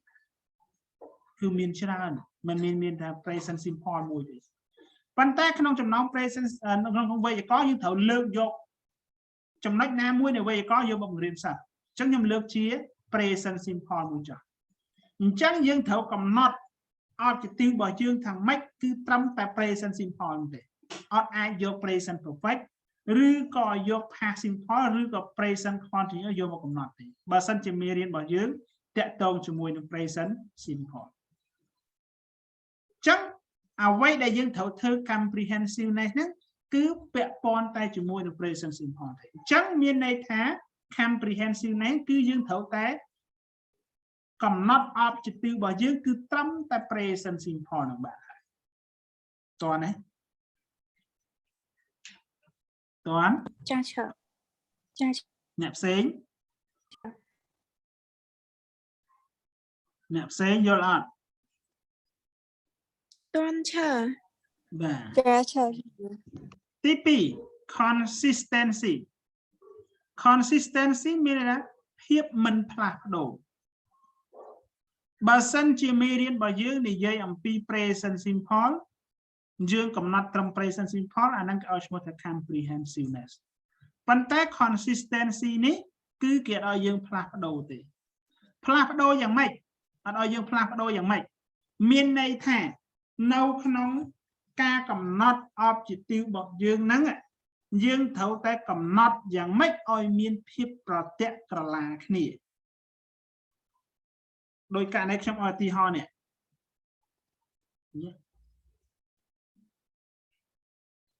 បាទខ្ញុំឲ្យឧទាហរណ៍នេះឃើញទេមេរៀនធំរបស់ខ្ញុំគឺ present simple អញ្ចឹងខ្ញុំកំណត់ទេកំណត់ត្រឹមតែ present simple ដែលកំណត់របស់ខ្ញុំគឺ present simple អញ្ចឹងទីមួយខ្ញុំអាចថាកូនសិស្សទាំងអស់ហ្នឹងអាចប្រើប្រាស់រូបមន្ត present simple ទីមួយខ្ញុំនិយាយរូបមន្តបន្ទាប់ពីរូបមន្តអីគេខ្លះបន្ទាប់ពីរូបមន្តហើយត្រូវនិយាយអីទៀតកំណត់ activity ទៀតគឺកំណត់ activity តាក់ទងមួយការប្រើប្រាស់របស់ present simple ដល់ពេលទី3គឺត្រូវអីគេអនុវត្តឃើញទេអញ្ចឹងអាហ្នឹងអាពី use ទម្រង់របស់វាទាំង3ការប្រើប្រាស់ present simple ហើយចុងក្រោយរបស់គេគឺអនុវត្តទៅលើ present simple ហ្នឹងអាហ្នឹងហើយគេឲ្យឈ្មោះថា consistency គឺអត់ឲ្យមានលក្ខណៈប្រែប្រួលមានថាពីមួយចំណុចទៅមួយចំណុចយើងត្រូវតែមានការបដិកលាគ្នាអត់ឲ្យប្រែប្រួលផ្សេងក្រៅពីហ្នឹងទេតោះណាតន់ teacher តន់អត់ teacher ខ្ញុំចង់សួរថាចាដែលបដិកលាគ្នានោះរបៀបម៉េចវិញ teacher ចង់និយាយថាធម្មតានៅក្នុងទម្រង់ present simple មេរៀន present simple មួយផ្នែករបស់វាគឺតែ3ចំណុចផ្នែកសំខាន់របស់វាតែ3ចំណុចទេទី1គឺអូនគ្រាន់តែដឹងពីរូបមន្តទី2អូនគ្រាន់តែចេះប្រើប្រាស់វាយើងប្រើប្រាស់នៅពេលណា present simple ទី3គឺយើងត្រូវអនុវត្តលំហាត់ដែលតាក់ទងមួយ present simple អញ្ចឹងអាហ្នឹងហើយគឺជាផ្នែកសំខាន់មួយដែលយើងត្រូវនិយាយអញ្ចឹងយើងលើក3ចំណុចមកយើងកំណត់ខ្លួនឯង3ចំណុចមកតោះណាឥឡូវខ្ញុំឲ្យទីហោមួយទៀតប្រហែលថាយើងនិយាយអំពីសត្វដំរីមួយអត្ថបទនឹងខ្ញុំនិយាយអំពីអត្ថបទមួយគឺតាក់ទងនឹង reading ចុះយើងនិយាយអំពីសត្វដំរីមួយតើនេះសត្វដំរីមួយចឹងអត្ថបទគេនិយាយសត្វដំរីអញ្ចឹងបងអូនគិតខ្លួនឯងមកតើយើងគួរកំណត់ objective អីទី1យើងអាចកំណត់ថាឲ្យកូនសិស្សហ្នឹងស្គាល់អំពីទម្រង់នៃសត្វដំរីហ្នឹងសិនមានមៀតម៉េចមៀតតូចឬក៏មៀតធំអញ្ចឹងយើងអាចថាម៉េច to identify the bodies of the elephant ឃើញទេមានតែកំណត់នៅរូបរាងកាយឬក៏ទម្រង់នៃសត្វដំរីហ្នឹងទី2យើងអាចកំណត់ទីមកអាចឲ្យសិស្សនឹងពិពណ៌នាទៅលើសត្វដំរីណា to describe the elephant អាចពិពណ៌នាកូនសិស្សអាចពិពណ៌នាទៅលើសត្វដំរីនេះបានដល់ពេលចុងក្រោយយើងមេរៀនរបស់យើងចង់ឲ្យសិស្សស្គាល់ទៅលើសត្វដំរីហ្នឹងដល់ពេលចុងក្រោយយើងអាចឲ្យសិស្សហ្នឹងអនុវត្តអីមួយអាចឲ្យគាត់អនុវត្តគូសទៅលើសត្វដំរីហ្នឹងមកតា to give student a drawing of elephant ឃើញមានតែឲ្យសិស្សហ្នឹងគឺគូសរូបសត្វដំរីគាត់គូសមិនគូសដោយប្រើដៃរបស់គាត់ហាម copy មកផ្សេងគាត់ស្គាល់អំពីទម្រង់នៃសត្វដំរីហ្នឹងឧទាហរណ៍ឃើញទេអញ្ចឹងអាហ្នឹងហើយគឺជា objective របស់យើង3ចំណុចដែលយើងត្រូវតែកំណត់ខ្លួនឯងណាចឹង objective របស់យើងនីមួយៗត្រូវឲ្យមាន consistency គ្នាមានភាពប្រតិកលាគ្នាគឺអត់ឲ្យមានការលក្ខណៈប្រែប្រួលពីមួយចំណុចទៅមួយចំណុចយើងត្រូវនិយាយយ៉ាងម៉េចគឺពាក់ព័ន្ធជាមួយនឹងប្រធានបទរបស់យើងណាឃើញទេតើបានទេអញ្ចឹងតើចា teacher បាទអ្នកផ្សេងដូចគ្នាចាចាបាទថ្ងៃនេះយើងមានលំហាត់មួយបាទមានលំហាត់មួយដែលតាក់ទងជាមួយនឹងនេះយើងហ្នឹងបាទដល់ពេលទី3 attainability បាទ attainability មានន័យថានៅពេលដែលយើងកំណត់ objective ហ្នឹងយើងត្រូវតែ ប្រកាសខ្លួនឯងថា objective របស់យើងហ្នឹងគឺត្រូវតែសម្រេចឲ្យបានសម្រេចគោលដៅរបស់យើងត្រូវតែមានលក្ខណៈសម្រេចគោលដៅរបស់យើងណាការសម្រេចបានឬក៏ទៅដល់គោលដៅរបស់យើងនៅពេលដែលខ្ញុំកំណត់អញ្ចឹងបាទទី1កូនសិស្សអាចប្រើប្រាស់រូបមន្តទាំង3នឹងបានរបស់ present simple ទី2កូនសិស្សអាចប្រើប្រាស់ present simple នឹងបានទី3គឺកូនសិស្សគាត់អាចអនុវត្តលំហាត់ណាឲ្យតែលំហាត់ដែលតាក់ទងមួយ present simple គឺកូនសិស្សគាត់អាចធ្វើបានឃើញទេអញ្ចឹងខ្ញុំនិយាយអញ្ចឹងចោលសិនខ្ញុំនិយាយចោលសិនស្រាប់តែនៅពេលដែលខ្ញុំបង្រៀនមេរៀននឹងហើយខ្ញុំសួរគាត់ហើយពន្លករូបមន្តរបស់ present simple មានរូបមន្ត3រូបមន្តអីខ្លះអញ្ចឹងពន្លកប្រាប់មកថា positive អញ្ចេះ negative អញ្ចេះ question អញ្ចេះអញ្ចឹងខ្ញុំសន្មត់ថាអូអ្វីដែលខ្ញុំដៅ objective របស់ខ្ញុំ3ចំណុចហ្នឹងពន្លកអាចធ្វើបានពន្លកអាចនិយាយបានឃើញទេអញ្ចឹងខ្ញុំសន្មត់កន្លែងហ្នឹងហើយដែលខ្ញុំឲ្យឈ្មោះថាជាលក្ខណៈបែប attainability មានន័យថាអ្វីដែលយើងកំណត់ objective របស់យើងហ្នឹងគឺត្រូវឲ្យមានលក្ខណៈសម្រេចគោលដៅរបស់យើងតោះណាសម្រេចគោលដៅរបស់យើងតន់ឬក៏អត់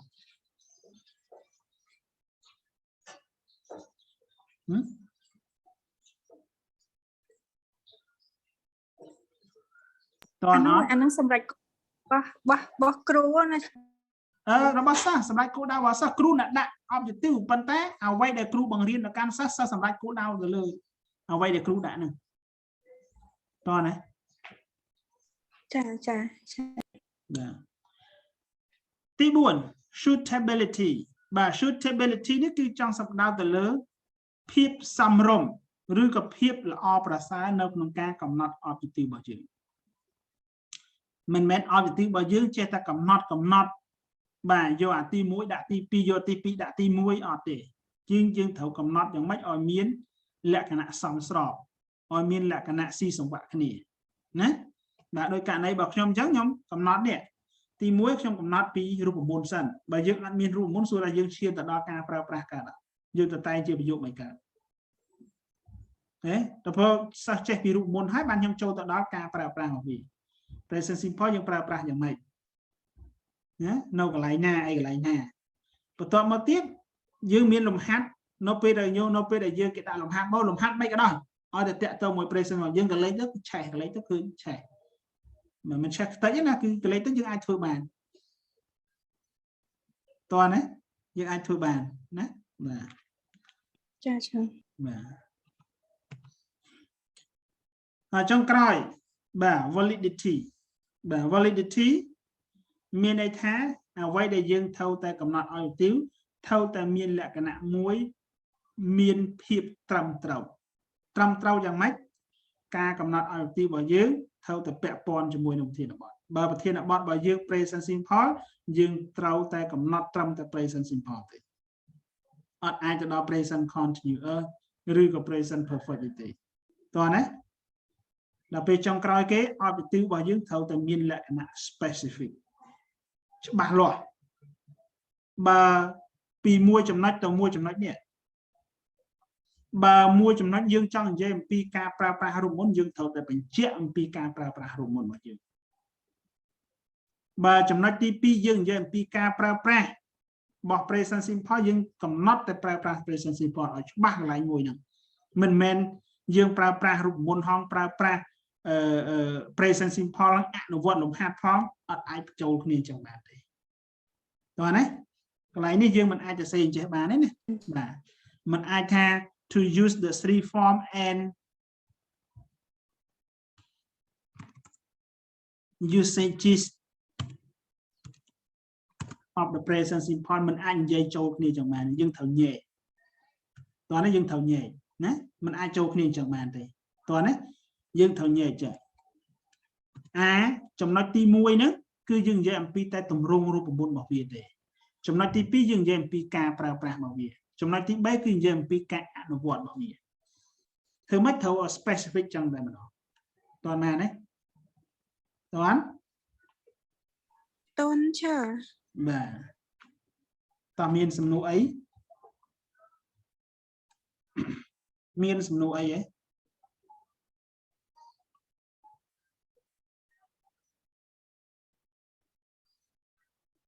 មានអីទេ សម្រាប់ខ្ញុំអត់ទេ teacher អូខេចឹងបើអត់ទេខ្ញុំដាក់កិច្ចការឲ្យធ្វើមួយបាទដាក់កិច្ចការធ្វើហ្នឹងគឺកំណត់ objective ទេបាទដោយសារមេរៀនយើងឆ្លេះដំណឹងសិនហើយឥឡូវខ្ញុំដាក់កិច្ចការធ្វើមួយ